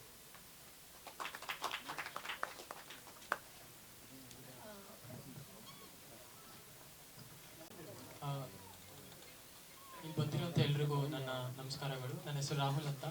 ಈ ಚಿತ್ರಕ್ಕೆ ನಾನು ಸಂಗೀತ ನಿರ್ದೇಶನ ಮಾಡಿದ್ದೀನಿ. ಸೊ ಈ ಚಿತ್ರನ ನನಗೆ ಫಸ್ಟ್ ಬಂದು ಹೇಳಿದ್ದು ನಮ್ಮ ಯೋಗಿ ದೇವಗಂಗೆ ಸರು. ಈ ಥರ ಒಂದು ಸಿನಿಮಾ ಇದೆಯಪ್ಪ ಮಾಡ್ತೀಯ ಅಂತ. ಅವಾಗ ನನಗೆ ಇನ್ನೂ ಜ್ಞಾಪನಕ್ಕಿದೆ, ಸೆಕೆಂಡ್ ಇಯರ್ BCom ಓದ್ತಿದ್ದೆ ನಾನು ಅವಾಗ. ಇನ್ನೇನು ಎಕ್ಸಾಮ್ ಬರ್ದು ಹಿಂಗೆ ಆಚೆ ಬಂದೆ. ನನಗೆ ಅವಾಗ ನಾನು ಚೇತನ್ ಸರ್ ಅವರ ಮನೆಗೆ ಹೋಗಿ, ಅವ್ರ ಆಫೀಸ್ಗೆ ಹೋಗಿ, ಅಣ್ಣ ಏನು ಸ್ಟೋರಿ ಅಂತ ಹೇಳಿದಾಗ ಈ ಥರ ಒಂದು ಡಾರ್ಕ್ ಸಬ್ಜೆಕ್ಟ್ ಇರೋವಂಥ ಸ್ಟೋರಿ ಅಂತ ಅಂದರು. ಅದಾದಮೇಲೆ ನನಗೆ ಅವ್ರ ಸಿಸ್ಟಮಲ್ಲಿ ಫಸ್ಟು ಒಂದು ಸೀನ್ನ ತೋರಿಸಿದ್ರು, ಓಪನಿಂಗ್ ಸೀನ್ನ ತೋರಿಸಿದ್ರು. ಆ ಸೀನ್ ತೋರಿಸಿದ ತಕ್ಷಣ ನೀನು ಹೆಂಗೆ ಇದನ್ನು ಅಪ್ರೋಚ್ ಮಾಡ್ತೀಯಾ ಅಂತ ಹೇಳಿದ್ರು. ಲೈಕ್ ಫಾರ್ ಎಕ್ಸಾಂಪಲ್ ಈ ಆ್ಯಕ್ಟ್ರೆಸ್ಸಿಗೆಲ್ಲ ಸ್ಕ್ರೀನ್ ಟೆಸ್ಟ್ ಇರುತ್ತಲ್ಲ, ಅದೇ ರೀತಿ ನೋಡೋಣ ಇನ್ನು ಮಾಡ್ತಾನ ಮಾಡಲ್ವಾ ಅಂತ ಅಂದ್ಬಿಟ್ಟು ನನಗೆ ಟೆಸ್ಟ್ ಮಾಡೋದಕ್ಕೆ ಅಂತ ಒಂದು ಫಸ್ಟ್ ಸೀನ್ ಓಪನ್ ಮಾಡಿದ್ರು, ಓಪನಿಂಗ್ ಸೀನು. ಸೊ ಓಪನಿಂಗ್ ಸೀನ್ ನೋಡ್ತಿದ್ದಂಗೆ ಅಣ್ಣ ಒಂದು ಕೆಲಸ ಮಾಡೋಣ, ಇದಕ್ಕೆ ಹಿಂದೂಸ್ತಾನಿ ರಾಗ ಹೋಗೋಣ ಅಂತ ಅಂದೆ. ಆವಾಗ ಇವ್ರಿಗೆ ಗೊತ್ತಾಯಿತು, ಇಲ್ಲ ಇನ್ನೇನೋ ಮಾಡ್ತಾನೆ, ಇವ್ನ ಕೈಲಾಗುತ್ತೆ ಅಂತ ಅಂದ್ಬಿಟ್ಟು. ಅದಾದಮೇಲೆ ನನಗೆ ದುರಾದೃಷ್ಟದಿಂದ ನನಗೆ ಎಕ್ಸಾಮ್ಸ್ ಇತ್ತು. ಸೊ ಅವರು ವೆಯ್ಟ್ ಮಾಡಿ ಅದಾದಮೇಲೆ 1 by 1 ಸ್ಟೋರಿನ ನೀಟಾಗಿ ನಾನು ಕೇಳಿ ಎಕ್ಸ್ಪ್ಲೇನ್ ಮಾಡಿ ಅದಾದಮೇಲೆ ನಾನು ಮ್ಯೂಸಿಕ್ನ ಮಾಡೋಕ್ಕೆ ಅಪ್ರೋಚ್ ಮಾಡ್ಕೊಂಡಿದ್ದೆ. ಇದಕ್ಕಿಂತ ಮುಂಚೆ ನಾನು ಯಾರ ಕೈ ಕೆಳಗಡೆನೂ ಕೆಲಸ ಮಾಡಿಲ್ಲ. ಇದು ಸಿನಿಮಾ ಅಂತ ಬಂದರೆ ಇದು ನನ್ನ ಫಸ್ಟ್ ಸಿನಿಮಾ. ಆಲ್ಬಮ್ ಸಾಂಗ್ಸ್ ಎಲ್ಲ ಮುಂಚೆ ಸುಮಾರು ಮಾಡಿದ್ದೀನಿ. ಸೊ ನಾನು ಆ್ಯಕ್ಚುಲಿ ಥ್ಯಾಂಕ್ಸ್ ಹೇಳಬೇಕಾಗಿರೋದು ನಮ್ಮ ಡೈರೆಕ್ಟ್ರಿಗೆ ಮತ್ತು ನಮ್ಮ ಪ್ರೊಡ್ಯೂಸರ್ಗೆ. ನನಗೆ ಏನು ಬೇಕೋ ಅದಕ್ಕೇನು ಕೊರತೆ ಮಾಡ್ಕೊಂಡು ಕೊಟ್ಟಿಲ್ಲ. ಅಣ್ಣ ನಂಗೆ ವಾಯ್ಲಿನ್ ಬೇಕು, ವಾಯ್ಲಿನ್ ಲೈವ್ ಹೋಗ್ತೀನಿ ಅಂದರೆ ಸರಿ ರಾಹುಲ್ ಆಯಿತು. ಅಣ್ಣ ಫ್ಲೂಟ್ ಲೈವ್ ಹೋಗ್ತೀನಿ ಅಂದರೆ ಸರಿ ಆಯಿತು ರಾಹುಲ್. ಅಣ್ಣ ಏನೋ ತಪ್ಪಾಗ್ಬಿಟ್ಟಿದೆ ಮತ್ತೆ ಒಂದ್ಸಲಿ ಕರೆಕ್ಷನ್ ಮಾಡೋಣ ಅಣ್ಣ, DTS ಮಾಡ್ಸೋಣ ಅಂದರೆ ಸರಿ ಆಯಿತು. ಅದೇ ರೀತಿ ನಮ್ಮ ಪ್ರಭಾಕರ್ ಅಣ್ಣ DTS ಮಿಕ್ಸ್ ಇಂಜಿನಿಯರು, ಅವರು ನಮಗೇನು ಬೇಜಾರು ಮಾಡ್ಕೊಂಡಿಲ್ಲದೆ ತುಂಬ ಚೆನ್ನಾಗಿ ಮಾಡ್ಕೊಂಡು ಕೊಟ್ಟಿದ್ದಾರೆ. ಮತ್ತು ಈ ಸಿನಿಮಾಗೆ ನಾನು ಚೂಸ್ ಮಾಡಿರೋಂಥ ಜಾನರ್ ಬಂದು ಈ ಜಾನರ್ ಬಂದು ಪಕ್ಕ ಹಿಂದೂಸ್ತಾನಿ ಕ್ಲಾಸಿಕಲ್ ಮ್ಯೂಸಿಕ್ನ ನಾನು ಬ್ಯಾಕ್ಗ್ರೌಂಡ್ ಸ್ಕೋರ್ಗೂ ಕೂಡ ನಾನು ಅದನ್ನೇ ಯೂಸ್ ಮಾಡಿರೋದು. ಮತ್ತು ಇದರಲ್ಲಿ ಒಂದು ಸಾಂಗ್ ಇದೆ, ಆ ಸಾಂಗಲ್ಲಿ ಒಂದು ಹೆಣ್ಣು ತನ್ನ ನೋವುಗಳನ್ನ ಹೇಳ್ಕೊತಾಳೆ. ಸೊ ಆ ಸಾಂಗ್ ಪರ್ಟಿಕ್ಯುಲರ್ ಆಗಿ ರಾಗ ಬಂದು ಪೂರ್ಯಧನಶ್ರೀ ರಾಗ ಅಂತ, ಆ ರಾಗದಲ್ಲಿ ಕಂಪೋಸ್ ಮಾಡಿದ್ದೀನಿ ಒಂದು ಸಾಂಗ್ನ. ಆ್ಯಂಡ್ ಬೇಸಿಕಲಿ ನನಗೆ ಹಿಂದೂಸ್ತಾನಿನೂ ಕೂಡ ಹೊಸದು, ಬಿಕಾಸ್ ನಾನು ಪಕ್ಕ ಮ್ಯೂಸಿಕ್ ಕಲ್ತಿರೋದು ವೆಸ್ಟರ್ನ್ ಕ್ಲಾಸಿಕಲ್ ಮ್ಯೂಸಿಕ್ನ. ಸೊ ಅದು ನನಗೆ ಒಂದು ಚಾಲೆಂಜ್ ಆಗಿ ನನಗೆ ಇತ್ತು. ಅದಾದಮೇಲೆ ಇದಕ್ಕೆ ಹಲವಾರು ಕಡೆ ನಮಗೆ ರೆಕಾರ್ಡಿಂಗು ಕೆಲವೊಂದು ಕಡೆ ಚೆನ್ನಾಗಿ ಬರ್ತಿರ್ಲಿಲ್ಲ. ಮತ್ತೆ ನಾವು ರೆಕಾರ್ಡಿಂಗ್ ಮಾಡಿ ತಬ್ಲಾಗಳನ್ನ ಹಾಕಿ ಒಟ್ನಲ್ಲಿ ಒಂದು ಸಿನಿಮಾನ ನೀಟಾಗಿ ಅಚ್ಚುಕಟ್ಟಾಗಿ ಮಾಡಿದ್ದೀವಿ. ಆ್ಯಂಡ್ ವಿತೌಟ್ DTS ಸಪೋರ್ಟ್ ಇಲ್ಲದೆ ಅಥವಾ ನಮ್ಮ ಪ್ರೊಡ್ಯೂಸರ್ ಸಪೋರ್ಟ್ ಇಲ್ಲದೆ ಅಥವಾ ನಮ್ಮ ಡೈರೆಕ್ಟರ್ ಸಪೋರ್ಟ್ ಇಲ್ಲದೆ ನಾವು ಇಷ್ಟು ನೀಟಾಗಿ, ಇಷ್ಟು ಕ್ಲಿಯರಾಗಿ, ಇಷ್ಟು ಚೊಕ್ಕವಾಗಿ ನಾವು ಮ್ಯೂಸಿಕ್ನ ಮಾಡೋಕ್ಕಾಗ್ತಿರ್ಲಿಲ್ಲ. ಮತ್ತು I want to thank everybody in the team. Thank you for everybody for ನನ್ನ ಕೆಲಸನ ನಂಬಿ ಅವ್ರು ನನಗೆ ಆಪರ್ಚುನಿಟಿ ಕೊಟ್ಟಿದ್ದಕ್ಕೆ. Thank you so much. ಹಾಂ ಸರ್ ಇದುವರೆಗೂ ನಾನು ಈ ಮೂವಿಲ ಸರ್ ಈ ಮೂವಿಲಿ ನಿಮಗೆ ಸುಮಾರು 5 ಸಾಂಗ್ಸ್ ಬರುತ್ತೆ ಸರ್. 2 ಬಿಟ್ ಸಾಂಗ್ಸ್ ಬರುತ್ತೆ, ಒಂದು ಲವ್ ಸಾಂಗ್ ಬರುತ್ತೆ, ಅದಾದಮೇಲೆ ಇನ್ನೊಂದು ಗಾಂಜಾ ಸಾಂಗ್ ಬರುತ್ತೆ, ಅದಾದಮೇಲೆ ಒಂದು ಹೆಣ್ಣಿನ ನೋವುದು, ಅದಾದಮೇಲೆ ಒಂದು ತಾಯಿದು, ಅದಾದಮೇಲೆ ಒಂದು ರ್ಯಾಪ್ ಸಾಂಗ್ ಬರುತ್ತೆ. Total 5 song sir. ರಿಸರ್ಚ್ ಮಾಡಿದೆ ಸರ್ ನಾನು, ಯಾಕಂದರೆ ನಾನು I am a huge fan of V Harikrishna ಸರ್ದು ಮ್ಯೂಸಿಕ್ ನಾನು ತುಂಬ ಕೇಳ್ತೀನಿ. ಸೊ ನನಗೆ ಕೆಲಸ ಮಾಡಬೇಕಾದ್ರೆ ಒಂದು ಜಾನರ್ ಹೇಳಿದರು ನನಗೆ ಚೇತನಣ್ಣ, ನನಗೆ ಈ ಥರ ಬೇಕು. ಅದಾದಮೇಲೆ ನಾನು ಕಡ್ಡಿಪುಡಿ, ಅದಾದಮೇಲೆ ಕಡ್ಡಿಪುಡಿಲಿ ಒಂದು ಸಾಂಗ್ ಇದೆ ಸೌಂದರ್ಯ ಸಮರ ಅಂತ. ಸೊ ಆ ಸಾಂಗ್ನ ರಿಸರ್ಚ್ ಮಾಡಬೇಕಾದ್ರೆ ನಂಗೆ ಗೊತ್ತಾಯಿತು ಅದು ಪೂರ್ಯಧನಶ್ರೀ ರಾಗ ಹಿಂದೂಸ್ತಾನಿಲಿ, ಕರ್ನಾಟಕಲ್ಲಿ ಅದು ಕಾಮವರ್ಧಿನಿ ಅಂತ ಕರೀತಾರೆ ಆ ರಾಗಕ್ಕೆ. ಸೊ ಆ ರಾಗದಲ್ಲೇ ಕಂಪೋಸ್ ಮಾಡಿದ್ದು ಅದೊಂದು sir. Thank you so much. ಎಲ್ರಿಗೂ ನಮಸ್ಕಾರ. ನಾನು ಹರಿಪರಾಗ್, ಸಿನಿಮಾ ಪತ್ರಕರ್ತ. ನನಗೆ ಚೇತನ್ ಫೇಸ್ಬುಕ್ಕಲ್ಲಿ ಪರಿಚಯ, ಅದಾದ ನಂತರ ಜಗ್ಜಿ ಸರ್ ಕಡೆಯಿಂದ ಇನ್ನೂ ಸ್ವಲ್ಪ ಜಾಸ್ತಿ ಆತ್ಮೀಯ. ಒಬ್ಬ ಪತ್ರಕರ್ತ ಆಗಿ ನನಗೆ ಅಂದರೆ ಸಿನಿಮಾ ರಂಗದಲ್ಲಿ ತುಂಬ ಜನ ಅಸೋಸಿಯೇಟ್ ಡೈರೆಕ್ಟರ್ಗಳು, ಅಸಿಸ್ಟೆಂಟ್ ಡೈರೆಕ್ಟರ್ಗಳು ಇರ್ತಾರೆ. ಅವರೆಲ್ಲರಿಗೂ ಡೈರೆಕ್ಟರ್ ಆಗಬೇಕಂತ ಆಸೆ ಇರುತ್ತೆ. ಅಂಥವ್ರ ಪರಿಚಯ ಒಡನಾಟ ನಮಗೆ ಸ್ವಲ್ಪ ಜಾಸ್ತಿನೇ ಇರುತ್ತೆ. ತುಂಬ ಜನ ಕರೀತಾರೆ, ನಮ್ಮದೊಂದು ಸಿನಿಮಾ ಇದೆ ನೋಡ್ತೀರಾ ಅಂತ, ನೋಡಿ ಪ್ಲೀಸ್ ಅಂತ. ಹಾಗೇ ಚೇತನ್ ಅವರು ಕರೆದ್ರು. ನಾನು ನಿಜ ಹೇಳ್ತೀನಿ, ಸಿನಿಮಾ ನೋಡೋಕ್ಕೆ ಮುಂಚೆ ನನಗಿದ್ದ ಒಪಿನಿಯನ್ಗೂ ಮತ್ತು SRV ಥಿಯೇಟ್ರಲ್ಲಿ ಸಿನಿಮಾ ನೋಡಿದ್ದಾದಮೇಲೆ ಇದ್ದ ನನ್ನ ಒಪಿನಿಯನ್ಗೂ ತುಂಬ ಅಂದರೆ ತುಂಬಾ ವ್ಯತ್ಯಾಸ ಇತ್ತು. ಯಾಕಂದರೆ ತಪ್ಪು ನಮ್ಮದೂ ಅಲ್ಲ, ಯಾಕಂದರೆ ಅಷ್ಟೊಂದು ಸಿನಿಮಾಗಳು ಬರ್ತಿದ್ದಾವೆ, ಎಲ್ಲರೂ ಕರೀತಾರೆ ಬನ್ನಿ ನೋಡಿ ಅಂತಾರೆ. ಎಲ್ಲವನ್ನು ನೋಡೋಕ್ಕಾಗೋದು ಇಲ್ಲ. ಕೆಲವೊಂದು ನೋಡಿದ ತಕ್ಷಣ ಗೊತ್ತಾಗುತ್ತೆ ನಮಗೆ, ನೋಡೋಕ್ಕೆ ಮುಂಚೆನೇ ಗೊತ್ತಾಗುತ್ತೆ ಇದು ಅಷ್ಟೊಂದು ಚೆನ್ನಾಗಿರ್ಲಿಕ್ಕಿಲ್ಲ ಅಂತ. ಬಟ್ ನನಗೆ ಅಷ್ಟು ನಿರೀಕ್ಷೆ ಇರಲಿಲ್ಲ ಅಂದ್ರೂ ಸಿನಿಮಾ ನೋಡಿದ್ಮೇಲೆ ನನ್ನ ಮನಸ್ಥಿತಿ ಬದಲಾಗೋ ಥರ ಮಾಡಿದ ಚೇತನ್ ಅವ್ರಿಗೆ ಒಂದು ಕಂಗ್ರಾಟ್ಸ್. ಭವಿಷ್ಯದ ಒಳ್ಳೆಯ ನಿರ್ದೇಶಕ ಆಗೋ ಎಲ್ಲ ಲಕ್ಷಣಗಳು ಈ ಹುಡುಗನಲ್ಲಿದೆ. ನನಗೆ ಮೊದಲು ನೋಡಿದಾಗಲೇ ಅನಿಸಿದ್ದು, ನಾನು ಜಗದೀಶ್ ಸರ್ ಹತ್ರನೂ ಮಾತಾಡಿದೆ, ಇಷ್ಟು ಬಜೆಟ್ ಇಟ್ಕೊಂಡೆ ಈ ಥರ ಸಿನಿಮಾ ಮಾಡಿದಲ್ಲ, ಈ ಹುಡುಗಿನ ಒಳ್ಳೆ ಬಜೆಟ್ ಸಿಕ್ಕರೆ ಇನ್ನೆಂಥ ಸಿನಿಮಾ ಮಾಡ್ಬೋದು ಅಂತ ಅನಿಸ್ತು. ನಾನು ಸುಮ್ಮನೆ ಹೊಗಳ್ಬೇಕಂತ ಕೂತಿಲ್ಲ. ನನ್ನ ಬಗ್ಗೆ ನನ್ನ ರಿವ್ಯೂ ಮಾಡೋನು ತುಂಬ ಸಿನಿಮಾಗಳು ರಿವ್ಯೂ ಮಾಡಿದ್ದೀನಿ. ನಾನು ಮಾಡೋದು ಸ್ವಲ್ಪ ಕ್ರಿಟಿಕಲ್ ಆಗಿಯೇ. ಬಟ್ ಆದರೆ ಹೊಸಬರ ಸಿನಿಮಾ ಅಂದರೆ ಅದೇನೋ ನನಗೆ ಒಂಥರ ಪ್ರೀತಿ. ಬಟ್ ಹಂಗಂತ ಜನಗಳಿಗೂ ಮೋಸ ಮಾಡೋಕ್ಕಾಗಲ್ಲ. ನಿಮ್ಮ ಹತ್ರ ಬಂದು ನಾನು ಸುಳ್ಳೆ ಈ ಸಿನಿಮಾ ಚೆನ್ನಾಗಿದೆ ಅಂತ ಹೇಳಿದ್ರೆ ನಾಳೆ ನೀವು ನನ್ನ ಕುತ್ತಿಗೆ ಬಟ್ಟೆ ಇಟ್ಕೊಂಡು ಕೇಳ್ಬೋದು ರಿಲೀಸ್ ಆದಮೇಲೆ ಈ ಸಿನಿಮಾ ಚೆನ್ನಾಗಿದೆ ಅಂತ ಹೆಂಗೆ ಹೇಳಿದೆ ಅಂತ. ಬಟ್ ಈ ಸಿನಿಮಾ ಬಗ್ಗೆ ನಾನು ನೋಡಿದ್ದೀನಿ ಮತ್ತು ಇದು ಚೆನ್ನಾಗಿದೆ ಅಂತ ಹೇಳೋಕ್ಕೆ ನನಗೆ ಯಾವ ಹೆಸಿಟೇಷನ್ ಕೂಡ ಇಲ್ಲ. ಬಟ್ ಆದರೆ ಚೇತನ್ ಅವರಂಥ ಪ್ರತಿಭೆಗಳಿಗೆ ಸ್ವಲ್ಪ ಜಾಸ್ತಿ ಮನ್ನಣೆ ಸಿಗಲಿ, ಸ್ವಲ್ಪ ದೊಡ್ಡವರ ಗಮನ ಅವ್ರ ಮೇಲೆ ಬೀಳಲಿ, ಕಣ್ಣು, ಅವರು ಮುಂದಿನ ದಿನಗಳಲ್ಲಿ ಒಳ್ಳೆಯ ನಿರ್ದೇಶಕರಾಗಲಿ ಅಂತ ಅನ್ನೋದು ನನ್ನ ಹಾರೈಕೆ. ಈಗ ಜಗದೀಶ್ ಅವರು ಒಂದು ಮಾತು ಹೇಳಿದರು, ಸರ್ಟಿಫಿಕೇಟ್ ಕೊಡಿದ್ದಾರೆ ಈ ಸಿನಿಮಾಗೆ ಅಂತ. ನನಗೆ ಅದು ಗೊತ್ತಿರಲಿಲ್ಲ, ನೋಡ್ತಾ ನಾನು ಅಬ್ಸರ್ವ್ ಮಾಡಲಿಲ್ಲ ಸಿನಿಮಾ ನೋಡೋದು. ಅವಾಗಿನ್ನೂ ಸೆನ್ಸರ್ ಆಗಿರಲಿಲ್ಲ ಅನಿಸುತ್ತೆ ನಮಗೆ ತೋರಿಸಿದಾಗ. ಆಗಿದ್ದ ಓಕೆ. ಬಟ್ ಬೇಜಾರಾಯಿತು ಅಂದರೆ ಎ ಸರ್ಟಿಫಿಕೇಟ್ ಕೊಡುವಂಥದ್ದು ಕೆಟ್ಟ ವಿಷಯ ಅಥವಾ ನೆಗೆಟಿವ್ ವಿಷಯ ಈ ಸಿನಿಮಾದಲ್ಲಿ ಖಂಡಿತ ನನ್ನ ನಂಬಿ ಏನೂ ಇಲ್ಲ. ಒಂದು ವೇಶ್ಯಾವಾಟಿಕೆ ಇದೆ, ಅದನ್ನು ಎಷ್ಟು ಸೆನ್ಸಿಬಲಾಗಿ ತೋರಿಸ್ಬೋದೋ ಅಷ್ಟು ಸೆನ್ಸಿಬಲಾಗಿ ತೋರಿಸಿದ್ದಾರೆ ಚೇತನ್ ಅವರು. ಇನ್ನು ಉಳಿದಿದ್ದು ಈ ಸ್ಲಮ್ಮಲ್ಲಿ ಹುಡುಗರು ಏನೋ ಕೆಟ್ಟ ಬೀಡಿ ಸೇದೋದು, ಸಿಗರೇಟ್ ಸೇದೋದು ಇಂಥವೆಲ್ಲ ಆಯಿತು. ಒಂದು ಕಡೆ ಒಂದು ಗಾಂಜಾ ಹೊಡಿತಾರೆ ಅನ್ನೋದಿದೆ. ಅದು ಬಿಟ್ಟರೆ ಯಾರಿಗೇ ಆಗಲಿ ಯಾವುದೇ ವರ್ಗದ ಪ್ರೇಕ್ಷಕರಿಗೆ ಮುಜುಗರ ಆಗುವಂಥ ಯಾವ ಸನ್ನಿವೇಶಗಳು, ಯಾಕಂದರೆ ನಿನ್ನೆ ರಿಲೀಸ್ ಆಗಿದ್ದ ಭೀಮಾ ಸಿನಿಮಾ ಕೂಡ ನೋಡಿದ್ದೀನಿ ನಾನು, ಖಂಡಿತ ಮಾಡ್ಬೋದು ಅಂತ ಅನಿಸ್ತು ನನಗೆ. ಅದು ಪ್ರೊಸೆಸ್ ಬಗ್ಗೆ ನನ್ನ ಹತ್ರ ಏನೂ ಡಿಸ್ಕಸ್ ಮಾಡಿಲ್ಲ. ಸೊ ಬಟ್ ನನಗೆ I think this film deserves something better then a, definitely.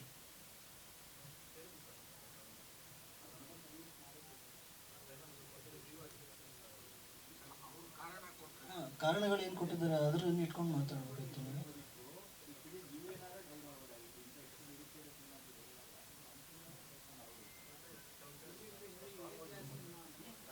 ಅಷ್ಟೇ ಸರ್.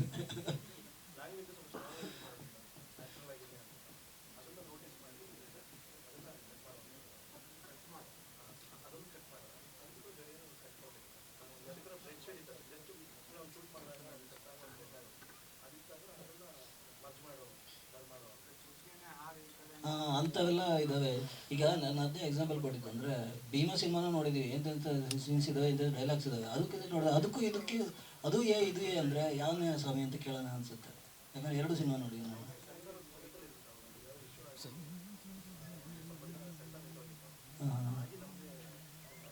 ಅವ್ರು ಟೆನ್ಷನಲ್ಲಿದ್ದಾಗ ನೀವು ಹೋಗಿದ್ದೀರ.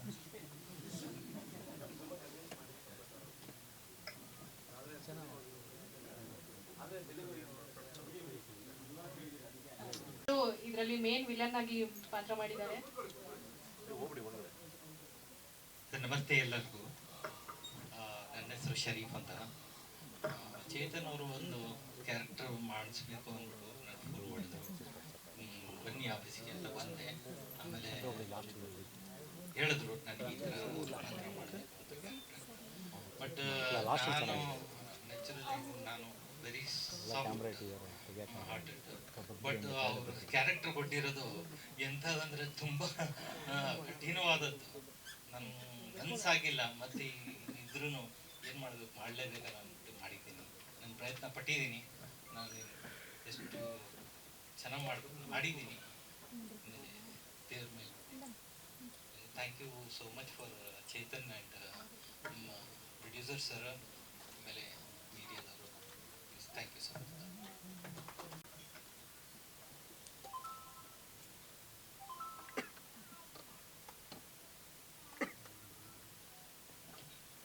ಎಲ್ಲರಿಗೂ ನಮಸ್ಕಾರ. ನನ್ನ ಹೆಸರು ತೇಜಸ್ವಿನಿ ಗೌಡ. ಈ ಸಿನಿಮಾದಲ್ಲಿ ನಾನು ನ್ಯೂಸ್ ರಿಪೋರ್ಟರ್ ಆಗಿ ವರ್ಕ್ ಮಾಡಿದ್ದೀನಿ. ಚೇತನ್ ಸರ್ ಅವರ 4-5 ಶಾರ್ಟ್ ಮೂವೀಸ್, 4-5 ಅವ್ರು ಮಾಡೋ ಶಾರ್ಟ್ ಮೂವೀಸಲ್ಲೆಲ್ಲ ನಂದೊಂದು ಕ್ಯಾರೆಕ್ಟರ್ ಇದ್ದೇ ಇರುತ್ತೆ. ಸೊ ನನಗೆ ಯೂಶ್ವಲಿ ಫಸ್ಟ್ ಆಫ್ ಆಲ್ ನನಗೆ ಮೂವಿ ಲ್ಯಾಂಡ್ ಬರೋದಕ್ಕೆ ಮೇನ್ ಇನ್ಸ್ಪಿರೇಷನ್ನೇ ಚೇತನ್ ಸರ್ ಮತ್ತು ಮದನ್ ಅವರು.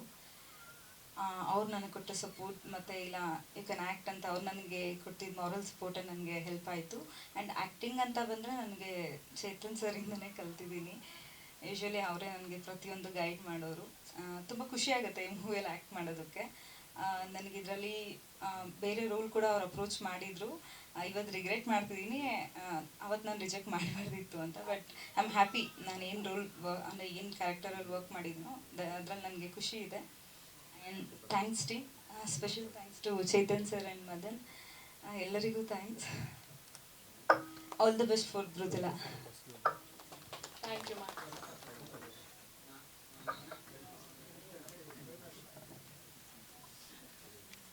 ನಮಸ್ಕಾರ. ಇದು ಟ್ರೇಲರ್ ಲಾಂಚ ಸಿನಿಮಾ ಲಾಂಚ ನನಗೆ ಅನುಮಾನ ಬರ್ತಿದೆ. ಯಾಕೆಂದರೆ ಸಿನಿಮಾ ಬಗ್ಗೆ ಹೆಚ್ಚಿನ ಪ್ರಶ್ನೆಗಳು ಉತ್ತರಗಳು ಬರ್ತಿವೆ. ಇವತ್ತಿನ ಸಂದರ್ಭದಲ್ಲಿ ಈಗ ನಾವು ನೋಡಿರೋದು ಒಂದು ಒಳ್ಳೆಯ ಸಿನಿಮಾ ಮಾಡಿದ್ದೀವಿ ನಾವು. ಓಕೆ, ಅದು ಹೇಗಿರಬಹುದು ಅನ್ನುವ ಒಂದು ಕುತೂಹಲವನ್ನು ಕೆರಳಿಸೋದಕ್ಕೆ ಒಂದು ಟ್ರೇಲರ್ ಅಂತ ಲಾಂಚ್ ಮಾಡಿದ್ದೀವಿ. ಓಕೆ, ಭಾಳ ಲಿಮಿಟೆಡ್ ಆಬ್ಜೆಕ್ಟಿವ್. ಇಲ್ಲಿ ಏನು ಇಡೀ ಸಿನಿಮಾದ ವಿಚಾರಗಳನ್ನೇನು ಹೇಳುವ ಅಗತ್ಯವಿಲ್ಲ. ಅಂಥ ಒಂದು ಸಿನಿಮಾ ಬರಬೇಕಾದ್ರೆ ಅದಕ್ಕೊಂದು ಕುತೂಹಲ ಬೆಳಿಬೇಕು. ಆ ಕುತೂಹಲ ಬೆಳೆಸೋದಕ್ಕೆ ಅದೇ ಸಿನಿಮಾನೇ ಒಂದು ಟ್ರೇಲರು, ಟೀಸರ್ ಅಂತ ಹೇಳಿ ಕಟ್ ಮಾಡ್ತೀವಿ. 2 ಗಂಟೆ ಸಿನಿಮಾನ ಒಂದು 2-3 ನಿಮಿಷದಲ್ಲಿ ಆ ಸಿನಿಮಾ ಬಗ್ಗೆ ಕುತೂಹಲ ಕೆರಳುವ ಹಾಗೆ ಮಾಡುವ ಒಂದು ಪ್ರಕ್ರಿಯೆ ಇದೆಯಲ್ಲ, ಅದೇ ಬಹಳ ಕ್ರಿಯೇಟಿವ್ ಪ್ರೋಸೆಸ್ ಅಂತ ನನ್ನ ಪ್ರಕಾರ. ಅದು ಯಾರು ಮಾಡಿದಾರೋ ಅವ್ರಿಗೆ ಮೆಚ್ಚುಗೆ ಹೇಳ್ತೀನಿ ನಾನು. ಯಾಕೆ ನಿಜವಾಗಿಯೂ ಕೂಡ ಆ ಇಡೀ ಚಿತ್ರ ಹೇಗೆ ಬರಬಹುದು ಅನ್ನುವ ಒಂದು ನಿರೀಕ್ಷೆಯನ್ನು ಹುಟ್ಟಾಕತ್ತಲ್ಲ, ಆ ರೀತಿ ಈ ಟ್ರೇಲರು ಬಂದಿದೆ. ಓಕೆ, ಇಲ್ಲಿ ಇದೇನೋ ಇರಬೇಕು, ಇಲ್ಲಿ ಈ ರೀತಿ ಏನೋ ಆಗಬಹುದು, ಆ ಕ್ಯಾರೆಕ್ಟರು ಈ ತರಹ ಒಂದು ಕುತೂಹಲವನ್ನು ಬಿಲ್ಡಪ್ ಮಾಡುವಂಥ ವಿಷಯ. ಅಷ್ಟರ ಮಟ್ಟಿಗೆ ಇದು ಟ್ರೇಲರ್ ಅಂತ ಏನು ಮಾಡಿದ್ದೀರಿ ಅದು ನಿಜವಾಗಿಯೂ ಕೂಡ ಆ ಸಿನಿಮಾಗೆ ಪೂರಕವಾಗಿದೆ. ಆ ಸಿನಿಮಾ ನೋಡಬೇಕು ಅಂತ ಅನಿಸೋ ರೀತಿನಲ್ಲಿದೆ. ಅದಕ್ಕಾಗಿ ಅದು ಯಾರು ಕಟ್ ಮಾಡಿದಾರೋ ಅದನ್ನು, I think it's editors and directors work. ಇದನ್ನು ಭಾಳ ನಿಷ್ಠೆಯಿಂದ ಚೆನ್ನಾಗಿ ಮಾಡಿದ್ದಾರೆ. ಅದು ಏನು ಫಲ ಪಡ್ಕೋಬೇಕು ಅದನ್ನು ಪಡ್ಕೊಂಡಿದೆ ಅಂತ ನನಗನ್ನಿಸ್ತಾ ಇದೆ.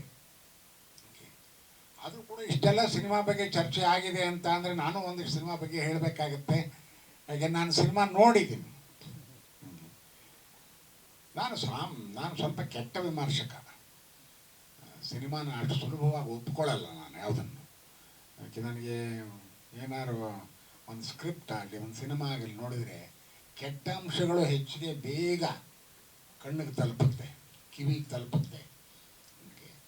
ಅದೆಲ್ಲ ಆದಮೇಲೆ ಇಲ್ಲೊಂದಿಷ್ಟು ಒಳ್ಳೆ ವಿಷಯಗಳಿದೆ ಅನ್ನೋದು ಬರುತ್ತೆ. ಬಟ್ ಈ ಸಿನಿಮಾ ನೋಡಬೇಕಾದ್ರೆ ಬಹಳ ವಿಚಿತ್ರ. ಅದು ಯಾಕಾಗ ಅನ್ನಿಸ್ತು ಏನು ಕತೆ, ಏನೇನು ನಿರೀಕ್ಷೆ ಇಲ್ಲ. ಆಮೇಲೆ ಈ ತಂಡ ಏನು, ಯಾರು, ಎತ್ತ, ಒಬ್ಬರ ಬಗ್ಗೆನೂ ನನಗೆ ಗೊತ್ತಿಲ್ಲ. ಚೇತನ್ ಬಂದು ನಾನು ನಿಮ್ಮ ಜೊತೆ ಕೆಲಸ ಮಾಡಿದ್ದೀನಿ ಅಂತ ಅಂದಾಗ ಅದು ಕೂಡ ಜ್ಞಾಪಕ ಇರಲಿಲ್ಲ ನನಗೆ. ಯಾಕೆ 6-7 ವರ್ಷದ ಹಿಂದೆ ನಮ್ಮ ಜಗದೀಶ್ ಅವರು ಮಾಡಿದ ಒಂದು ಸಿನಿಮಾದಲ್ಲಿ ಅವ್ನು ನಿಮಗೆ ಡೈಲಾಗ್ ಅಸಿಸ್ಟೆಂಟ್ ಆಗಿದ್ದೆ ಸರ್ ನಾನು ಅಂತ ಹೇಳಿದ ಮೇಲೆ ಆವಾಗಲೂ ಜ್ಞಾಪಕಕ್ಕೆ ಬರಲಿಲ್ಲ. ಎಸ್, ಒಬ್ಬ ಮನುಷ್ಯ ಇದ್ದ ಅಲ್ಲಿ ಅನ್ನೋದು ಗೊತ್ತಿತ್ತು. ಸಿನಿಮಾ ಇನ್ನೊಂದು ಬೈಟ್ ಕೊಡು ಅಂದರು. ನಾನು ಸಿನಿಮಾ ನೋಡದೆ ಬೈಟ್ ಗೀಟೆ ಕೊಡೋದಿಲ್ಲಪ್ಪ. ಸಿನಿಮಾ ನೋಡ್ತೀನಿ, ಅದೇನಾದರೂ ನಾನು ಹೇಳಬೇಕು ಅಂತ ಅನಿಸಿದರೆ ಅದನ್ನು ಹೇಳ್ತೀನಿ ಅಂತ. ಮಾರನೇ ದಿವಸ ಬಂದು ಸಿನಿಮಾ ತೋರಿಸಿದ್ರು. ಕಂಟಿನ್ಯೂಸ್ 2 ಗಂಟೆ ವಿತೌಟ್ ಬ್ರೇಕ್ ನೋಡಿಸ್ಕೊಂಡು ಹೋಯಿತು. ಈ ನೋಡಿಸ್ಕೊಂಡು ಹೋಗುವ ಗುಣ ಇದೆಯಲ್ಲ ಒಂದು ಸಿನಿಮಾಗೆ, ಅದು ಮೊಟ್ಟ ಮೊದಲ ಶಕ್ತಿ. ಅದು ಒಂದು ಪುಸ್ತಕ ಓದಬೇಕಾದ್ರೆ ಹೇಗೆ ಓದಿಸ್ಕೊಂಡು ಹೋಗುತ್ತೆ, ಒಂದು ಸಿನಿಮಾ ನೋಡಬೇಕಾದ್ರೆ ಹೇಗೆ ನೋಡಿಸ್ಕೊಂಡು ಹೋಗುತ್ತೆ, ಒಂದು ಸಂಗೀತ ಕೇಳ್ತಾ ಇರಬೇಕಾದ್ರೆ ಅದು ಹೇಗೆ ನಮ್ಮನ್ನು ಯಾವುದೋ ಒಂದು ಬೇರೆ ಲೋಕಕ್ಕೆ ಕರ್ಕೊಂಡು ಹೋಗುತ್ತೆ. ಅದೇ ರೀತಿಯ ಒಂದು ಸಿನಿಮಾದ ನೋಟ. ಆ ರೀತಿಯಲ್ಲಿ ನನಗೆ ಬಹಳ ಮೆಚ್ಚುಗೆ ಆಯ್ತದು. ಮೆಚ್ಚುಗೆ ಆಗೋಕೆ ಅನೇಕ ಕಾರಣಗಳಿರುತ್ತೆ. ಸಿನಿಮಾ ಯಾಕೆ ಒಬ್ಬರಿಗೆ ಮೆಚ್ಚುಗೆ ಆಗಬೇಕು? ಅವ್ರು ಯಾರೋ ಭಾಳ ಒಳ್ಳೆ ಪ್ರಶ್ನೆ ಕೇಳಿದ್ರು, ನೀವೇನು ಹೇಳೋಕ್ಕೆ ಪ್ರಯತ್ನ ಪಟ್ಟಿದ್ದೀರಿ ಇಲ್ಲಿ ಅಂತ. ಒಬ್ಬ ನಿರ್ದೇಶಕ ಅದನ್ನು ಭಾಳ ಚೆನ್ನಾಗಿ ತಲೆಯಲ್ಲಿ ಇಟ್ಕೊಂಡಿರ್ಬೇಕಾಗತ್ತೆ. ನಿರ್ದೇಶಕನ ಕೆಲಸ ಕತೆ ಹೇಳೋದಲ್ಲ. ಕತೆ ಹೇಳೋಕ್ಕೆ ಹೋದರೆ ಚಂದಮಾಮ ಪುಸ್ತಕ ತೊಗೊಂಬಂದು ಕೊಟ್ಟರೆ ಕತೆ ಓದ್ಕೊಂಬಿಟ್ರೆ ಸಾಕು. ಅದಕ್ಕೊಂದು ಸ್ಕ್ರೀನ್ ಪ್ಲೇ ಅಂತ ಬೇಕಾಗುತ್ತೆ. ಆಮೇಲೆ ಅದನ್ನೇನು ಲೀನಿಯರ್ ಪ್ರೆಸೆಂಟೇಷನ್ನ, ನಾನ್ ಲೀನಿಯರ್ ಪ್ರೆಸೆಂಟೇಷನ್ನ ಅದನ್ನು ನೋಡಬೇಕಾಗತ್ತೆ. ಅದಕ್ಕೆ ತಕ್ಕಂಥ ಆರ್ಟಿಸ್ಟ್ಗಳನ್ನ ಹುಡುಕ್ಬೇಕಾಗುತ್ತೆ, ಟೆಕ್ನಿಷಿಯನ್ಸನ್ನು ಹುಡುಕ್ಬೇಕಾಗತ್ತೆ. ಓಕೆ, ಇವೆಲ್ಲ ಸೇರಿ ಒಂದು ಒಳ್ಳೆಯ ಸಿನಿಮಾ ಆಗುತ್ತೆ. ಅದನ್ನು ಮುಂದಿನ ದಿನಗಳಲ್ಲಿ ಈ ಸಿನಿಮಾ ತೆರೆಗೆ ಬಂದಾಗ ಅಲ್ಲೊಂದಿಷ್ಟು ನನಗೆ ಅವಕಾಶ ಇದ್ದರೆ ಅಲ್ಲಿ ಮಾತಾಡ್ತೀನಿ. ಅದಕ್ಕೆ ನಮ್ಮ ಸಿನಿಮಾ ವಿಮರ್ಶೆಯಲ್ಲಿ ನನಗೆ ಯಾವಾಗಲೂ ಒಂದು ಇದು ಕಾಡುತ್ತೆ ನನಗೆ. ನಮ್ಮ ಸಿನಿಮಾ ವಿಮರ್ಶೆ ನುಡಿಗಟ್ಟುಗಳು ಇವತ್ತಿಗೂ ಕೂಡ ಸಂಪೂರ್ಣವಾಗಿ ಬೆಳೆದಿಲ್ಲ. ಇದೊಂದು ಬಹಳ ವಿಚಿತ್ರವಾದ ನನ್ನ ಅನುಭವ. ಅರೆ ಇಷ್ಟೆಲ್ಲ ಕಷ್ಟಪಟ್ಟು ನಾವು ಮಾಡಿದ್ದೀವಿ, ಇದನ್ನು ಮಾಡಿದ್ವಿ, ಇದನ್ನು ಗುರುತಿಸೇ ಇಲ್ವಲ್ಲ ಇಲ್ಲಿ ಅಂತ ಅನಿಸಿರೋದು ಉಂಟು ನನಗೆ. ಯಾಕೆ ಅಂತ ಅಂದರೆ ಸಾಮಾನ್ಯ ಇವತ್ತೂ ಕೂಡ ಅದೇನು ನಮಗೆ ಸಿನಿಮಾವನ್ನು ಸಿನಿಮಾನ ಆಗಿ ನೋಡುವ ಅದರ ಅನುಭವವನ್ನು ಪಡ್ಕೊಂಡು ಅದನ್ನು ಒಂದು ನಮ್ಮದೇ ಆದ ಸಿನಿಮಾ ನುಡಿಗಟ್ಟುಗಳ ಮೂಲಕ ವಿಮರ್ಶೆ ಅನ್ನೋ ರೀತಿಯಲ್ಲಿ ಬರೆಯೋದಿದೆಯಲ್ಲ, ಇದು ಬಹಳ ಕಡಿಮೆ ಆಗಿರೋದು. ಸಾಮಾನ್ಯವಾಗಿ ಸಾಹಿತ್ಯ ವಿಮರ್ಶೆ ಅಂತ ಏನಾಗುತ್ತಲ್ಲ, ಆ ಮಾನದಂಡಗಳನ್ನೇ ಇಟ್ಟುಕೊಂಡು ಒಂದು ಸಿನಿಮಾನು ಅಳೆಯೋ ಒಂದು ಪ್ರಯತ್ನ ಬಹಳ ಕಡೆ ಆಗುತ್ತೆ. ಅದನ್ನು ನಾನು ಕಂಡಿದ್ದೀನಿ. ಕೆಲವು ಕಡೆ ಭಾಳ ಮನಸ್ಸಿಗೆ ಅಸಮಾಧಾನವನ್ನು ಪಡ್ಕೊಂಡಿದ್ದೀನಿ. ಇಲ್ಲಿ ಒಂದು ಸಿನಿಮಾ ಅನ್ನೋದೇ ಅದಕ್ಕೊಂದು ಸೆಪರೇಟ್ ಭಾಷೆ ಇದೆ. ಸಿನಿಮಾಗೂ ಒಂದು ಕಾದಂಬರಿಗೂ ಒಂದು ಸಣ್ಣ ಕಥೆಗೂ ಬಹಳ ವ್ಯತ್ಯಾಸ ಇದೆ. ಈ ಮೊನ್ನೆ ಗಿರೀಶ್ ಕಾಸರವಳ್ಳಿಯವರ ಒಂದು ಹೊಸ ಪುಸ್ತಕ ಬಂದಿದೆ. ನಾನು ಈ 8 ಸಿನಿಮಾಗಳನ್ನು ಮಾಡಿದೆ. ಇಲ್ಲಿ ಯಾಕೆ ಈ ಬಣ್ಣ ಉಪಯೋಗಿಸಿದೆ, ಯಾತಕ್ಕೆ ಈ ಆ್ಯಂಗಲ್, ಈ ಕ್ಯಾಮರಾ ಆ್ಯಂಗಲ್ ಉಪಯೋಗಿಸಿದೆ, ಈ ಕ್ಯಾಮರಾ ಆ್ಯಂಗಲ್ ಉಪಯೋಗಿಸೋದಕ್ಕೆ ನನಗೂ ಮತ್ತು ಕ್ಯಾಮರಾಮನ್ಗೂ ಮಧ್ಯೆ ಆದ ಜಗಳಗಳೆಷ್ಟು, ಚರ್ಚೆಗಳೆಷ್ಟು, ಆಮೇಲೆ ಇದನ್ನು ಲಾಂಗ್ ಶಾಟ್ ತಗೋಬೇಕಾ, ಕ್ಲೋಸ್ ಶಾಟ್ ತಗೋಬೇಕಾ, ಇದೆಲ್ಲವನ್ನು ಚರ್ಚೆ ಮಾಡಿದ್ದಾರೆ. ಭಾಳ ಅದ್ಭುತವಾದ ಪುಸ್ತಕ ಅದು. ಭಾಳ ಕ್ಲಿಷ್ಟವಾಗಿದೆ ಅದು ಓದೋದಕ್ಕೆ. ಆದರೂ ಕೂಡ ಹೊಸದಾಗಿ ಬರೋ ನಿರ್ದೇಶಕರು ಅದನ್ನು ಓದಬೇಕು ಅಂತ ಅನಿಸುತ್ತೆ. ಒಬ್ಬ ನಿರ್ದೇಶಕನೇ ತನ್ನ ಚಿತ್ರಗಳನ್ನೇ ಸ್ವವಿಮರ್ಶೆ ಮಾಡಿಕೊಳ್ತಾ ಬೇರೆಯವ್ರಿಗೂ ಕೇಳಿದ ಪ್ರಶ್ನೆಗಳಿಗೆ ಉತ್ತರಗಳನ್ನು ಹೇಳ್ತಾ, ತಾನು ಯಾಕೆ ಇದನ್ನು ಮಾಡಿದೆ, ಎಲ್ಲಿ ಸೋತೆ, ಎಲ್ಲಿ ಗೆದ್ದೆ ಅನ್ನೋದನ್ನಷ್ಟನ್ನು ಅದು ಮಾಡಿದ್ದಾರೆ. ಬಿಂಬ ಮತ್ತು ಬಿಂಬನ ಅಂತ, ಬಿಂಬನ ಅಂತ ಭಾಳ ಒಳ್ಳೆಯ ಪುಸ್ತಕ ಅದು. ನಾನು 10 ಸಾರಿ ಓದಿ, ನೀವು ಭಾಳ ಸಾರಿ ಹೇಳ್ತೀನಿ ಅವ್ರಿಗೆ, ಯಾಕ್ರಿ ಇಷ್ಟೊಂದು ಕ್ಲಿಷ್ಟವಾಗಿ ಬರ್ತಿದ್ದೀರಿ ಅಂತ. ಅದನ್ನು ಓದಬೇಕಾದ್ರೆ ಪಕ್ಕದಲ್ಲಿ ಸುಭಾಷ್ ಡಿಕ್ಷನರಿನೂ ಇಟ್ಕೊಂಡು ಓದ್ತಾ ಇದ್ದೀನಿ. ಯಾಕೆ ಭಾಳ ಕಡೆ ಅದರ ಜರೂರತ್ತು ಬರುತ್ತೆ ನನಗೆ. ಅದನ್ನು ನೋಡಿದಾಗ ನಿಜವಾಗಿ ಅನಿಸೋದು ಅಂದರೆ ಸಿನಿಮಾವನ್ನು ಸಿನಿಮಾಗೇ ನೋಡಬೇಕು, ಸಿನಿಮಾನ ಸಾಹಿತ್ಯವಾಗಿ ನೋಡಿ ಸಾಹಿತ್ಯದ ಮಾನದಂಡಗಳನ್ನು ಇಟ್ಟುಕೊಂಡು ವಿಮರ್ಶೆ ಮಾಡೋದಿದೆಯಲ್ಲ, ಅದು ಸರಿ ಅಲ್ಲ ಅಂತ ನನ್ನ ಅಭಿಪ್ರಾಯ. ನಾನು ತಪ್ಪಿರ್ಬೋದು, ತಪ್ಪಿದ್ರೆ ದಯವಿಟ್ಟು ನನಗೆ ತಪ್ಪಾಗಿದೆ ಅಂತ ಹೇಳಿ ನಾನು ತಿದ್ದುಕೊಳ್ತೀನಿ.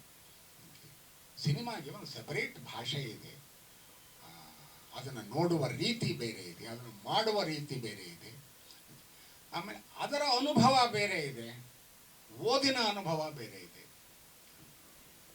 ಇಲ್ಲೇ ಹೋದರೆ ಬೇರೆ ಬೇರೆ ಕ್ಷೇತ್ರಗಳು ಯಾಕಾಗ್ತಿತ್ತು. ಸಿನಿಮಾ ಅನ್ನೋ ಕ್ಷೇತ್ರನೇ ಇರಬೇಕಾಗಿರಲಿಲ್ಲ.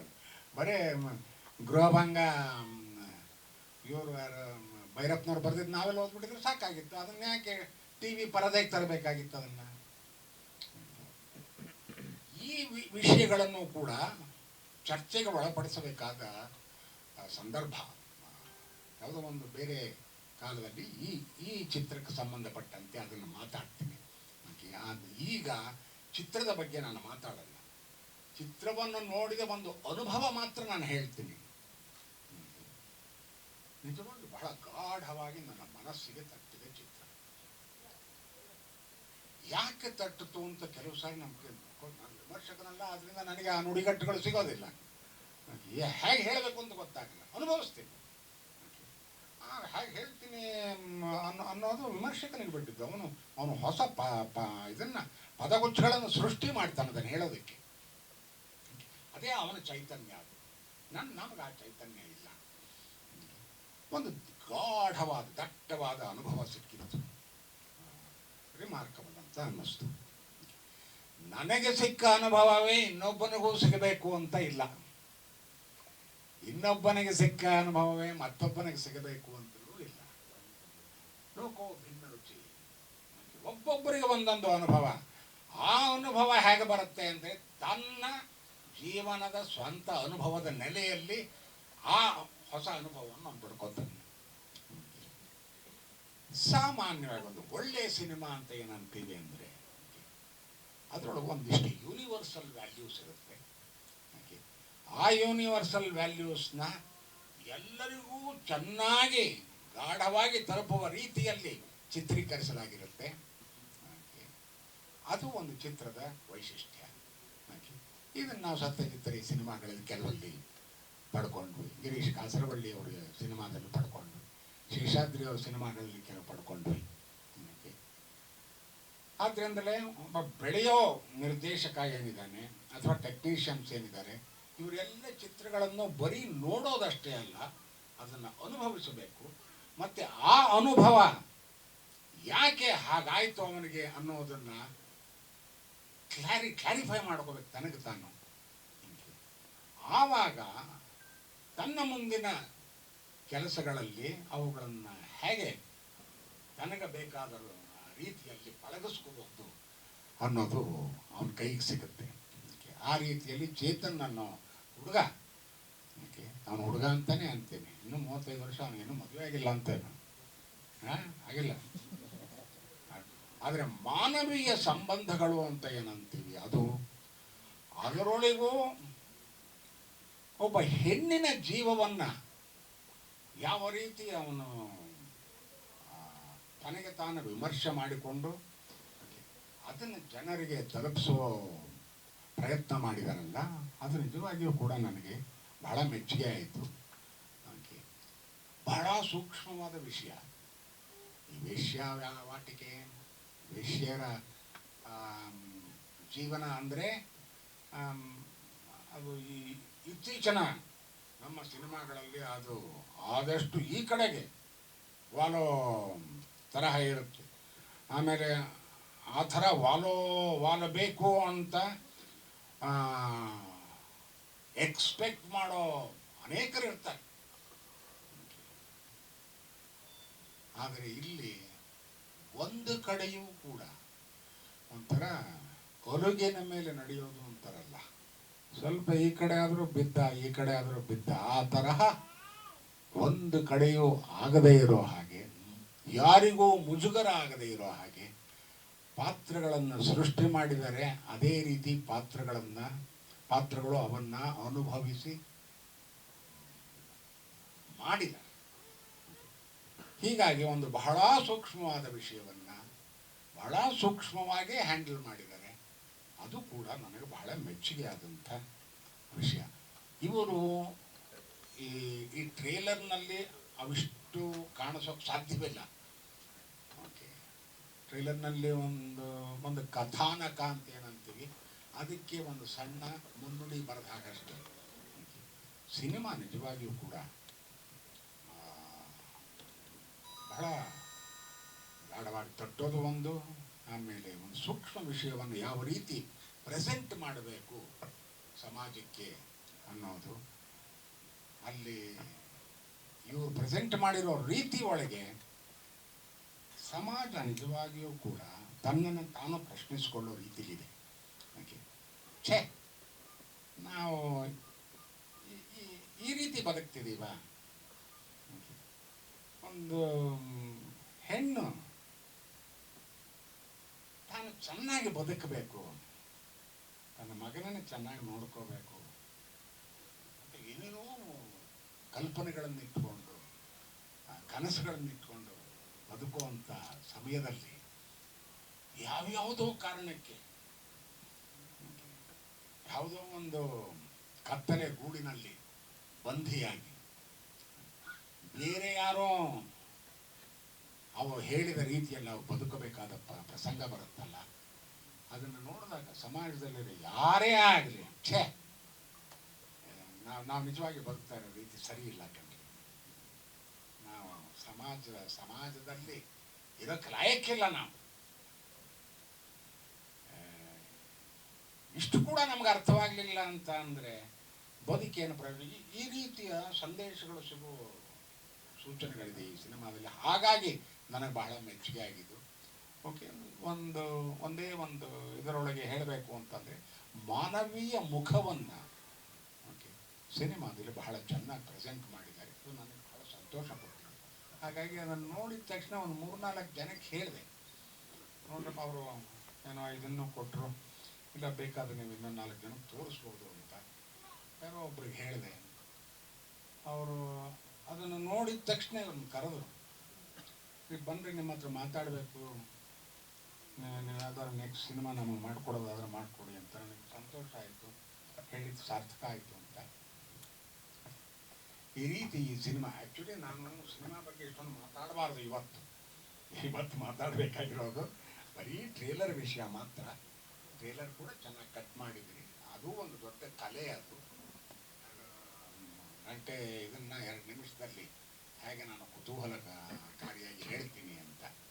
ಓಕೆ, ಈ ಚಿತ್ರ ಯಶಸ್ವಿಯಾಗಲಿ, ಈ ಟ್ರೇಲರ್ ಅದಕ್ಕೆ ಪೂರಕವಾಗಿ ಕೆಲಸ ಮಾಡಲಿ.